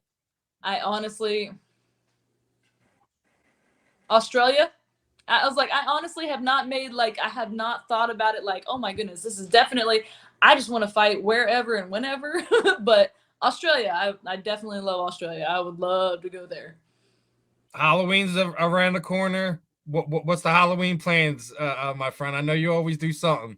Yeah, I usually do, but it being literally like 4 days before I fight, probably not going to go all out, but I haven't really decided on what I'm going to do yet. What about you, Carrie? You doing something for the Halloween party this year? What, I know it's your thing. I am. Actually, next weekend, I am having a UFC Fight and Fright. Fight and Fright. There you go. Yeah, party at OC Smokers Club. I love what just happened. Husband's like, hey, are you guys done yet? It was like last week. Oh, man. He's like, is there a rat on this? We got done with her, I promise. Is there a rat on this? We're almost done. No, but I gotta ask you this though. What are the kids dressing up as for Halloween? I got one Scream. My son is actually gonna be Scream. Our daughter is a princess, which is no. She already is a princess. Girly girl all the way, and one's a T-Rex. T-Rex. The blow up one. my son's going as Michael Myers, so. Oh, Steve, be careful, dude. Scary stuff. The other ones are like, no, I don't like anything scary, so they don't really. No, he's getting to that part where like he's starting to like wanting to start watch those type of movies. Like we had him watch Beetlejuice the other day. He was like, wasn't that bad. Yeah, mine wanted to watch what's the funny scream one? The scary movie. And I'm like, Oh yeah, no, you can't do that. There's some certain scenes in there. No. but no. So when that movie came out, I did not know how graphic it was gonna be, and my grandma brought me to see it. And there's a scene in the movie where the guy, I didn't even know what cum was at the time, and that's how it was bad. My dad was like, "Are you kidding me that you brought my mother?" Yeah, I'm gonna get back to producing. That would have been awkward. Yo, that's great. No, oh man, like no way, son. No. Oh, that is funny. You try to keep them possible. So obviously, like what's your go-to Halloween movie? Oh God, that's a good question. It's hard for me to pick my favorite because you have to think you have your OGs, but then you have stuff that's came out like within the last 15 20 years. It's like we can't totally dismiss some of these. So like I don't know. I don't. Oh, Halloween, not scary. Halloween. I don't know. I have no idea. I'm gonna think on that because now I'm wondering what would be my favorite. Because everyone always watches, like the Jason and like Jason, the Freddy, Michael Myers. Jason, Freddy, and Michael Myers are like kind of the three main ones. Yeah, those are kind of like everyone's go-to. I'm trying to see if anyone had something outside of that. What about you, Carrie? You're one that's like not really known. It is a Halloween movie, but it's also a scary movie and a comedy. It's really old, but not old. Idle Hands. Idle Hands. I've never heard of it. Oh my God, you haven't seen that? Oh man. Write that down. You're welcome. Great. Oh my God, especially for some of the stoner people. It's gonna be great. It's actually funny. It's a really good movie. Oh, that's awesome. I gotta check that out because I've never even heard of it. Oh, it's so good. I actually think it's like safe for like young, like not young kids, but like maybe 16, 17, like teenagers. Early teens, like, early teens. Yeah, it's not like a sexualized, like everything else. It was a funny movie. It was actually more comical than anything. I know my son likes The Nightmare Before Christmas. He loves that one for Halloween. We watch it like literally every Halloween. He loves that one. Yeah, when you have the kids that are in the tweener age, they always love that one. Mine's always been Friday the 13th type kid. So yeah, that's typical ones. I don't know what my favorite would be though. What do you guys talk about? Favorite Halloween? Yes, favorite Halloween movies. That's right. What about House of a Thousand Corpse? That's a great movie. Oh, that's a good one. That is a good one. Especially the end of it, the Freebird at the end. Come on. Oh, that's the Devil's Rejects. All right, listen. If I have to go one and I want to scare somebody, it's 13 Ghosts. Dude, great movie. The whole house is glass. Dude, I forgot about that movie. It's a great one. It's hard for me. Like, scary movies don't scare me, and they're just not like. Yeah. It's not even to scare you. It's like more like they catch you off guard and startle you. It's not even to scare you. Yeah, that's exactly. Movies that could happen one day. Those movies really freak me out. Those are like scary movies. What is your cat doing, Carrie? He's scratching. Leave him alone. I sat there and seen him scratch. How do you not put that together? Jesus. I can't see. I have a different screen than you guys. Wait, you want to see something really funny? If I could get her to get up. She's being a bitch. I shaved her like she's got a big mane and she's really skinny like a lion right now. Oh. I like that cut. That's cool. I tried so hard. So I have one. Skills came in really handy. One question. Do you guys have pets at your house or no? What do you guys got? We have a zoo. We have 2 dogs, 2 cats, 3 bearded dragons, a snake, some fish. Wow. That's definitely a zoo. One time I had 120 something rats running around here at my house. I say it on every episode because I love it. I live the real life Gremlin movie. Did you have any? You could have fed it to them. All right, my last question to you is where do you go shopping for these clothes that you get? Because Facebook. Honestly, Facebook will pop up an ad, and I'll be like, "Oh, that's cute," and I will buy it. Facebook stalks the ever living hell out of us. You ever notice that? Yeah. Jessica, anytime we go and look up something, you go back on Facebook and there's an ad for the thing you were You just say looking something. up. It's artificial intelligence. No, it's because Google and Facebook are intertwined. So when we go and look up something, then we go on Facebook, the ad is right there for whatever we were just looking up at. Yeah, no matter what it is. I did an interview with Tim Kennedy and we spoke about it. It was pretty freaking interesting, the stuff that he said. And he said it's pretty much a form of artificial intelligence. It tracks what you search. I just think that both Google and your Facebook own personal and a lot algorithm. of the social media sites are intertwined with what we look up. It's like your own personal algorithm. Yes. So based on your IP address, it will literally put in what you search the most. So if you don't want to see it, stop looking it up. I tell people that all the time. If it's coming up in your feed, it's because you've looked it up enough that it's there. But secondly, can I just say those outfits, like, they actually come that nice, because I've always been afraid it's going to be like one of those Wish, like, you know, oh, you were at this. No, you ain't lying, Carrie. I have to stop my mother consistently of that. Go ahead, Jess. Wish is horrible. You are correct on that. Like, I don't order anything from Wish anymore because I'm not a size 000. Okay, because I'm a big. So I definitely pay attention to the sizes. But yeah, for the most part, I've gotten lucky, and I do definitely like things that are not norm. Like I like. Woo. I love that. Dolls Kill. You should look on their website. They got a lot of really dope shit. Yes, ma'am. So one last question before we let you go. Me and Carrie and Steve have been discussing something. We want to know if you would think this is a good idea. Carrie is amazing at playing pool. We want to set something up where we do interviews where she's playing pool against other fighters while we do the interviews. Would you think that would be a cool idea if we did something like that? That would be cool. Different, right? Yeah, that's different. I like that. Yeah. Well, then I have an ultimate goal in mind. What's that? Joe Rogan. Well, my idea is to do the haircutting. That you have to give him, you know, maybe a shave because he has hair. Yeah. Shave him up, barber shave. I think the barbershop one would be pretty cool, but like I said, that kind of narrows it only down to the guys. Where the pool table, guys or girls, it wouldn't matter. It wouldn't matter which side of it.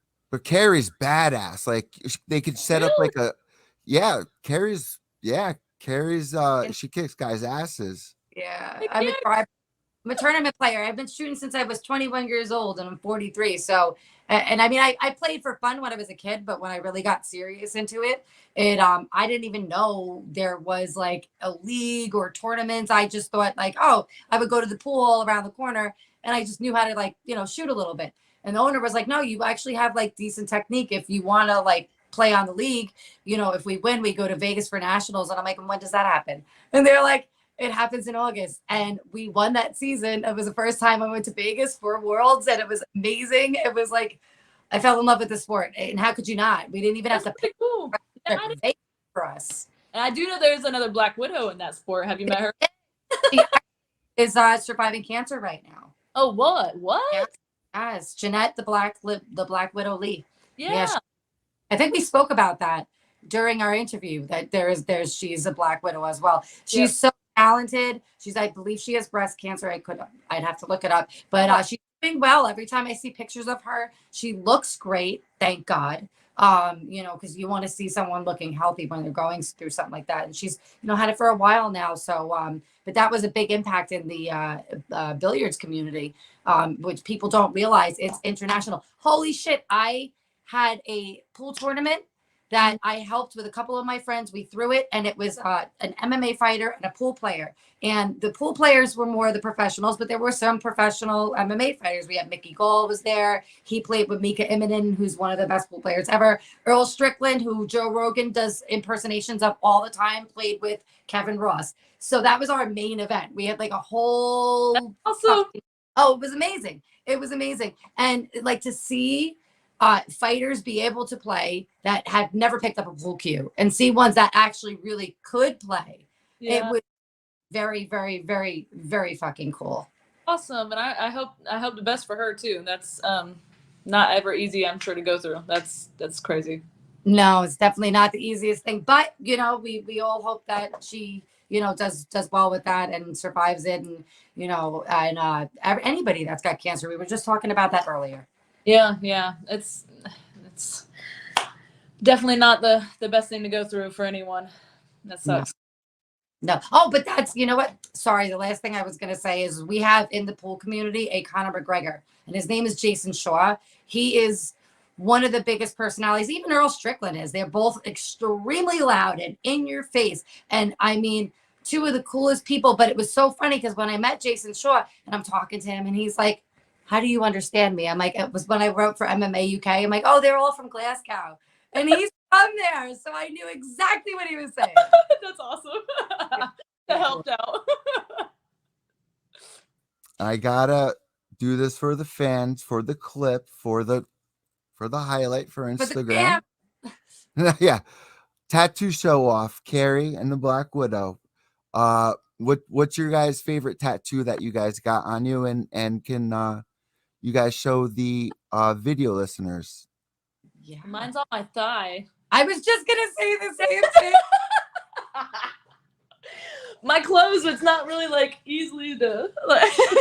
I can make it happen, I think. Subscribe to fans, you can Pull see up a it. pant leg. I can pull up a pant leg and show it off. It goes all the way around to almost my ass, and it goes down. That's not easy for me. I got spandex. Oh, No. oh, go. Oh, go. That must have hurt, right? Does that hurt getting a tattoo there or no? No, my spine. My spine was the worst. See, mine was a thigh. Mm. Mine was fine. My thigh, but I've had it done like 5 times because it was a cover-up. So that's probably the only reason. Yeah, probably have some scar tissue over there built up or whatever. And Because that's I'll tell anybody that'll listen, if you ever want to get a tattoo removed, you can come and talk to me. I will get you into tattoo removery, and they take care of MMA fighters for free. That's awesome. Yep, got this one almost finished. That whole blank space is gonna get something dope done on it. That's awesome. Is that in other words, if anyone wants to see Jessica's favorite tattoo, you have to go get her OnlyFans. yeah, you do. Yeah, sorry. Right. Usually I have my ripped up jeans, and we all know. And that would be an easy show, but we're trying to do some more stuff. I'm gonna find some stuff that, so we can have some more fun type of content, conversations, things of that nature. Good. You guys are obviously changed up a lot of things over the last few years. New location here for me over here at Belly Up Sports. Couldn't be happier right now. We got a lot of stuff going on. They got a lot of stuff going on. It's gonna be fun. But right before I let you go, Carrie, any last words before we wrap this one up?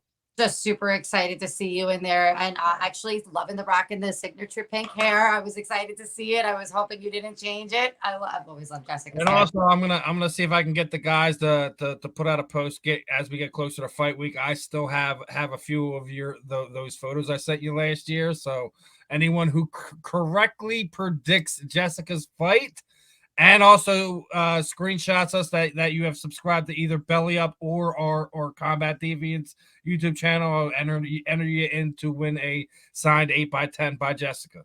So Love it. awesome. Thank you guys. All right. So again, you know how I do this, Jessica. Throw it over to you. Anyone like to thank trainers, teammates, social sites, sponsors, all that stuff? The time is yours. Yes, of course. I'm going to name all my sponsors, the 2 company for clothing, Secret Society and Eye Candy. I got Roadhog Racing, B&L Tires, DAS Executive Protection, Otis 12 Bar and Grill, and of course, First Nutrition. They've been with me since the beginning. Champions MMA and Lights Out Boxing. I am so stoked about Lights Out Boxing because they have been with me since this fight camp, really, and a little bit before. And I am stoked to show what they have shown me. And of course, Team Rage, Warrior Combat. Yeah, it definitely have to get your love for the sponsors out of there. That's definitely always one. Always got to give you that opportunity, my friend. As always, best of skill in the upcoming fight. hopefully, not the last time we see you in BKFC. Hopefully we see you back in Bellator at some point in time early next year. Hopefully, like, it's one of these things you can go back and forth to each one, As long as yes. Listen, it's one of the things that I said. The one thing I love with the direction that combat sports is going right now, it's no longer this thing where you can only fight in this place or that place. Yeah. The only way you could be successful now. I think it's grown so much in so many different ways that it doesn't matter if you're in BKFC, if you're in BYB Extreme or whatever. You're still one of some of the biggest promotions. That's what BJ Penn was trying to do years ago. And I also think that what we're seeing over the last year and a half with what's been going on with the UFC is that a lot of the fighters are just getting out of their contracts and doing whatever they can do so they can compete in multiple different things. Where what we've seen what happened with Nate. I know Burt doesn't think that they're done yet as far as Dana and Diaz goes. I wholeheartedly think they're done, regardless if the stuff we've seen, like this will always be your house kid now, that stuff that Dana said to him. That's all fine and dandy. I think they're absolutely done. I wouldn't be surprised if he winds up in somewhere like a Bellator for a fight or two, but I think it's more you're going to see a lot more fighters get involved in start promoting their own fighters, their own guys, the guys in their backyard, etc. But I think it's going to be one of the things where the scales are starting to finally even out a little bit. And even if some people will always kind of feel that anything that's not that 3-letter word will be inferior. I wholeheartedly will always disagree with that, just because no matter what the UFC does, they will never, ever, ever, ever be able to get 100% of the best fighters in the world on their roster. It will never happen. We will always have this conversation. It will always be an argument. Yep, I agree. It's one thing you got to love about this sport, because it's always changing. What you love about combat sports is that every time you think you have it figured out, the combat sports world just flip you. Curveball. Exactly. Turn it all upside down on you. Now I don't know what I'm doing. It happens every few years in this sport. Just like every time you think you know something, the laws of physics, everything gets changed up. But Jessica, as always, appreciate the time. Looking forward to it. Best of skill in the fight. We'll have you back on here in the future, talking some more shenanigans with us. Thank you. I just do want to give one more shout out to my husband for helping me with everything during fight camp. He knows he's the best. But thank you guys for having me on. I want to thank him for his little cameo. He keeps a smile on your face. He keeps you interacting with us. Yeah, dude. Gotta give hubby some love too. Cheers to that. He does. This is for you. Best of luck for your fight. What is it? He's taking a shot for you. And I'll let you know. Thank you so much. I appreciate you guys having me on. All right, Jessica. Enjoy your night. Have a good one, my friend. Bye. And thank you for the advice. All right, everyone. That was Jessica, the Blackwidow Borga. She's one of probably the more underrated, content creators, combat sports fighters. She's a unique person. I always love catching up with her. You guys got a little bit of it tonight. She's like an onion, man. She has so many different layers to her.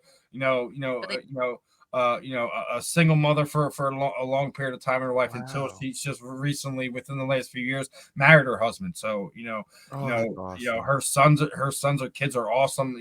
Anyone who follows her social media, she has so many different layers to her. She's much more than just a fighter. She's much more than just an like object to ogle, man. She's a smart woman. Yeah. She's a very entertaining person to watch in the cage, outside of the cage. If you haven't, guys, gotten on her social medias, regardless if it's the OnlyFans, regardless if it's a TikTok, if it's Instagram, Twitter, whatever, she's always active. She always engages with all her fans, her supporters, etc. Is one of the things that sets, I think, not just combat sports, but people like Jessica apart from the rest of the pack. I really, truly hope that she's able to kind of put some things together over the next few years and go and make a run, regardless if it's in bare knuckle boxing, or if it's in, you know, Bellator MMA, PFL MMA, however it winds up working out for her, she's somebody I wholeheartedly believe deserves anything that she gets. She puts the work in. She does what she's supposed to do. You can't help but root for people like that. You know, we're always supposed to be impartial, and I do my best to do that. Doesn't mean we can't help but root for who people generally are as people. Dude, she has 46.8K likes on her OnlyFans. And you guys can find her at Sweet Venom. She has 1.3K posts. So definitely go check that out. November 5th in Orlando. I know, like, some people don't like to get involved in some of that, and some people do. At the same time, like, listen, why not? If there's certain people that are worth like being in that type of engagement. If that's what you enjoy, go ahead, man. Yeah, that means they're also listening to our show. You know, did you see that thumbs up go up as soon as we started talking about it? Someone was like, "Yeah." I was like, "All right, okay." But no, I'm serious about doing that. You'd be surprised how much money some people are making right now doing that. And what she's doing, you know, not just that, the TikTok, that's a lot of work for a fighter to do. And I give her a lot of credit. I can't wait to see her in there. And I wholeheartedly agree with that. Like, she's one of the very, very, very few athletes that we have that are as active on their socials that still run all of it by themselves. They typically either push one or the other off on management, or, you know, like, we all have to help each other with ours. You know, like, dude, like, it ain't easy going back and forth to this platform and that platform. It's not an easy thing to do, and she's doing it. Facebook, Instagram, Twitter, TikTok, OnlyFans. I can only imagine she probably has a few more other platforms. It's a job in itself. And oh, by the way, she still has to run a family, train, and be an athlete, and actually have a job in a profession. She, if memory serves me, she still has a 9-to-5.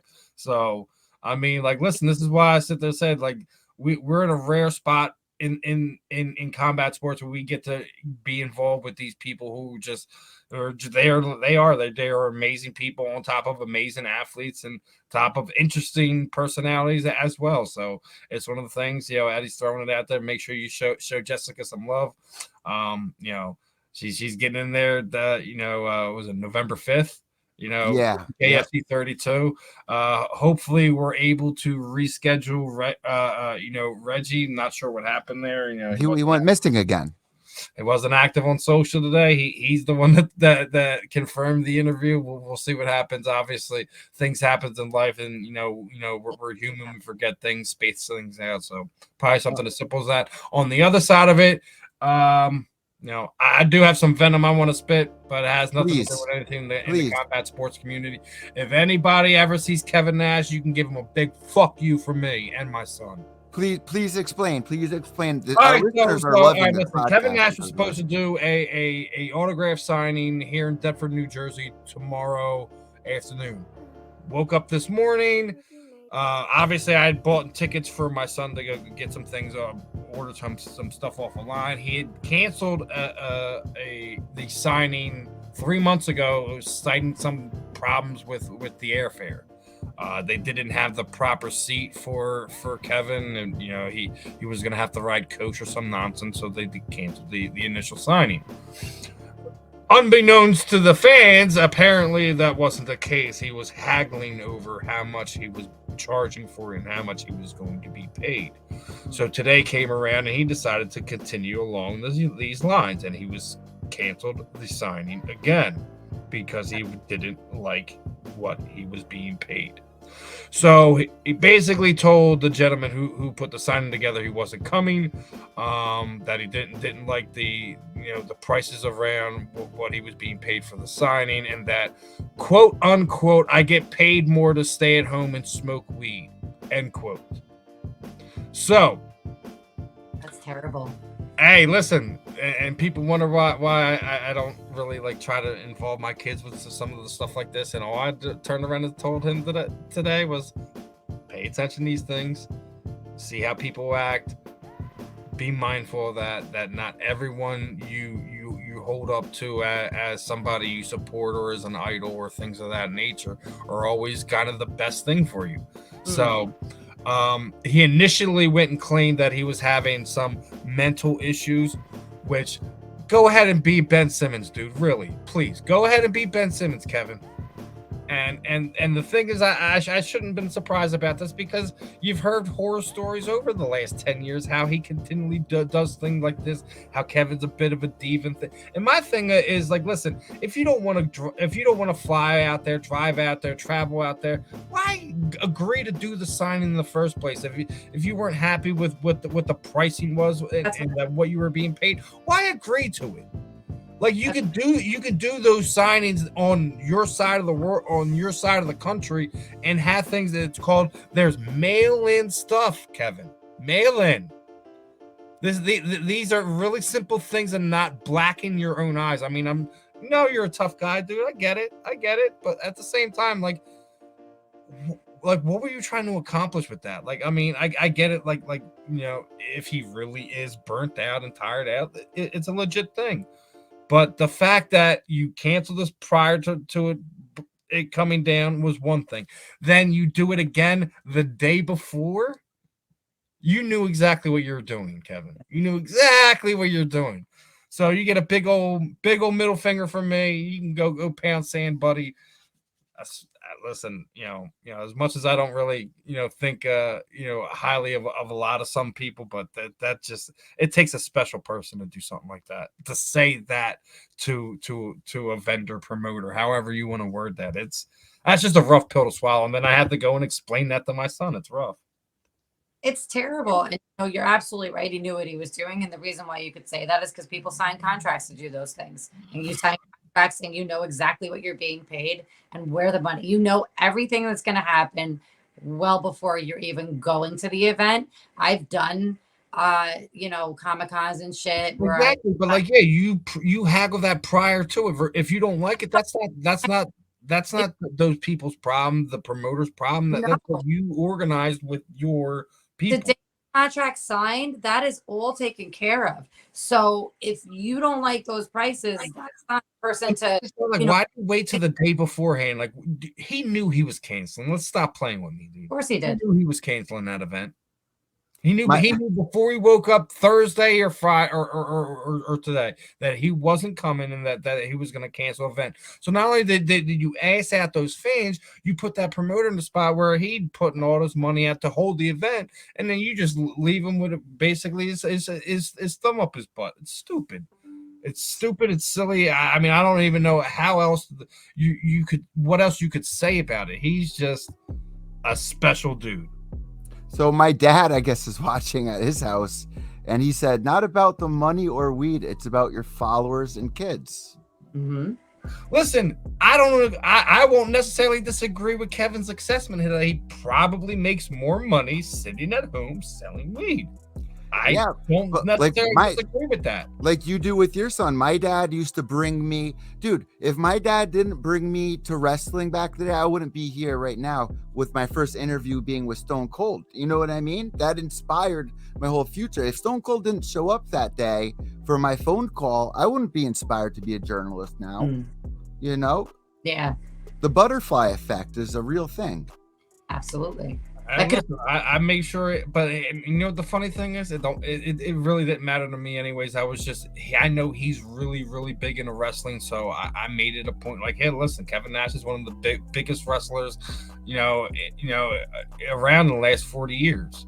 So let's go take him to go meet him. And so that gets canceled, and then immediately I find a signing. What was it, January 7th, where Eagles wide receiver AJ Brown's going to be in the area. What?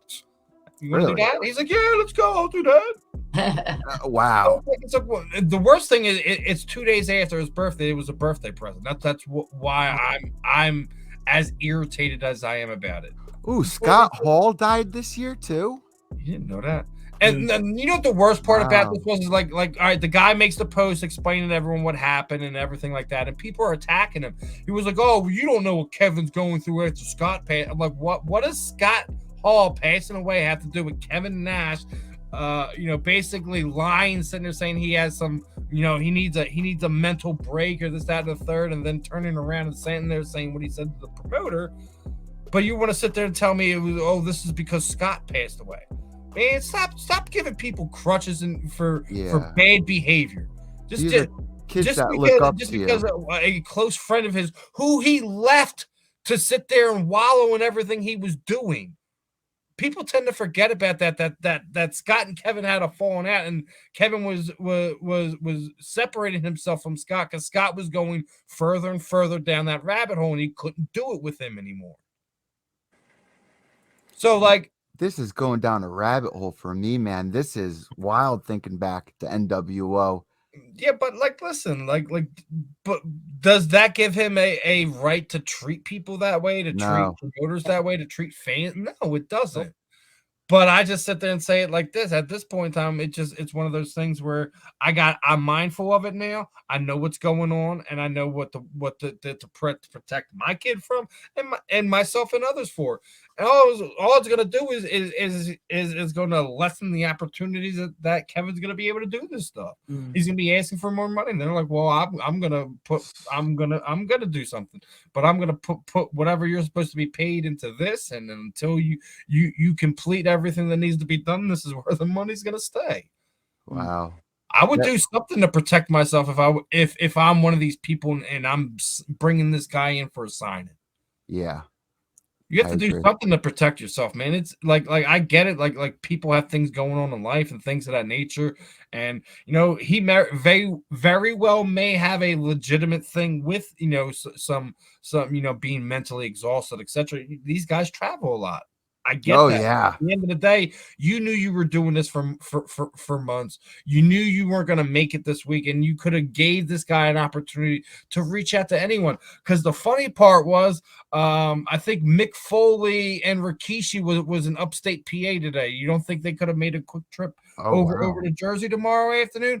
Give this guy an opportunity to give these people an event that they deserve. Don't sit there and put it in this way where you're tying this guy's hands and there's nothing he can do but eat it. That's a terrible thing to do to somebody. Absolutely. Because you could stay at home and make more money selling weed. It's and now your son heard that too. Yeah. Oh yeah, he's seen that stuff, and I showed him all the comments and everything. Like I'm not gonna hide anything from my kids. Yeah, it's more like so they know better to temper their expectations on things. It's kind of a good learning lesson, right, Kerry? I over this past year, my son has met Jalen Hurts, James Bradbury, like all these Philadelphia Eagles. Like he has other people to look up to. He doesn't need to go meet Kevin Nash. Not now. Now I would not. Well, no, he didn't need to then. It was just one of those things because I know that he's involved in wrestling, and that's the part of combat sports that he's really involved in right now. He's still the biggest Conor McGregor stain that there is in the world because he has the same first name. Funny story for our listeners, guys. I was on the phone with Steve, and him and his son were going at it about Conor McGregor. Like they were going in on it. Kerry, like when I tell you they were arguing, and Steve was like, "Go to your room." Not disrespect Conor McGregor around my son. He will start screaming, hollering. That's how you get him fired up for his football games, though. I already told him one of these days I'm gonna work out something where we're doing like a live react here on the Belly Up Network for some of these football games, just so you can see how crazy this kid gets sometimes. Man. I love it. I think it's hysterical. So, Kerry, I do want to actually, Kerry mentioned at the beginning of the show that PFL is coming around, Steve. Yeah, it's really close. And I already know where the next one's coming. So, are we taking that weekend off, or what are we doing? So, me and Kerry are gonna try to get there and cover it for us, right? I applied and got my press pass. You did? Yeah. What's the lady's name? I'll send you the information where to send it. They'll give it to you. They'll give it to you. Trust. Because last time me and you were talking, it was like last second. Well, as long as one of y'all can come pick me up and take me to freaking New York for that one, I'm good. Steve, I'll be in Philly, and I'm leaving in 3 days. I'll be in Philly. Out, so Philly's the place to be right now. It's Red October. The Phillies just beat the brakes off of the Atlanta Braves. You got freaking Dallas and freaking Eagles Sunday Night Football. It ain't a better time to be a Philadelphia fan than right freaking now. So we got 3 minutes to close the show out, and I want to thank everybody that's been tuning in to the audio podcast. Carrie, I don't know if I told you this. We've sold a lot of ads already. People are dying. That Blake Builder interview, that was amazing. This is going to top that. This episode was fun. The first 10 episodes, guys, it's usually, you're finding it, find your way. We're finding our way here, and we're having fun. So if there's anything you guys want to see for next week, Steve always has something up his sleeve. I mean, I already got a guest lined up for you, but I'm working on a few more things. Obviously, not everything worked out the way we wanted to this week. I did want to get Reggie Barrnett Jr. on here. That didn't happen that way. We'll see how that one plays off. Well, hopefully we can get him rescheduled in before the fight, but got a lot of stuff going on right now. You got BKFC 31 going on this weekend. I'm definitely Team Richmond. I think Mike Richmond is going to get that title, and I want to see him and Hunt throw down. That's the fight to make it. If Mike Richmond is victorious this weekend in Denver, there's no other fight that they need to make besides Hunt and Richmond. It's the only fight to make. Someone tell me if I'm wrong. You're not wrong. You're not wrong at all. They tried to make this fight happen, but before they booked the Hero Hunt fight. I have something exciting to announce too, Steve. Verdict with Verdict. If you guys use the Verdict app, UFC 280, big announcement coming for Combat Deviants, Evil Eddie, Steve and Carrie, and Verdict coming up. So that's a really big deal. And basically, if you guys are betting degenerates, like a good majority of the sports fans in this world are, make sure you head over to Verdict MMA. Yes. Follow them on the social, download the app. It's free. And it's free to download. Stay tuned because we got some announcements to tell you about. Yes. Guys, make sure to subscribe down below. Carrie, where can people find you on social media? I'm actually back on Instagram in the Girls Corner, Carrie the Stellar one, and I'm on Twitter, Truth. I'm on a whole bunch of shit. YouTube. What's your OnlyFans? I don't have. I don't have, and I'm going to tell you something. Between the three of us, you're going to be in my first video? Nope. So between the three of us, right, and all of our listeners, I would cut the middleman out and make my own server. Cut out OnlyFans. I just get my own web server. Yeah, right. Which I was going to bring up to Burt Watson. Burt Watson's website is up for sale. We could buy it. So we might just do that just to have a little fun, just to play with them, and maybe make a memorial of all the good memories of him, because he's a great guy. I want to thank Burt for coming on. Steve, thank you for getting that. A legit OG legend of combat sports in general, not just MMA, not just the UFC. Like, dude, he's been involved with so many different people. And actually, there's him in Connor. There's something I do want to ask him. I'm gonna talk to him off air about this, because we do have a special interview coming up in the next few weeks. So you guys are going to have to keep an eye on the YouTube channel to know when it's going to happen. I'm not going to say any names. I'm not going to say anything. I'm just going to say it's involved with boxing. It's probably one of the biggest scandals that no one has been talking about in the last 20 years. Biggest story ever. The fact that people involved in this haven't gone and done the right thing, not just by the person, but by their own mistakes. Like, everyone thought the Manny Teo thing was crazy because don't give anything away yet. Don't, please don't. I'm not giving it away yet, but basically how a big major sports media company could basically not do their basic due diligence and run with something is beyond me. And it's happened again, and just in a way worse way. Cheers to Steve for getting these interviews. Yes. Steve, Once again, we're still riding high in Ukraine. People are downloading our podcast because there's no power in Ukraine and listening to us over there. So we're getting some smiles over there, Steve. You're putting a lot of work getting these interviews. You know, fight a little bit harder, fight a little bit stronger, laugh a little bit harder tonight. Everyone, everyone stay safe, stay alive. Hopefully, you guys are getting food and water, everything you need over there. Last thing, Steve, where can people find you on Twitter?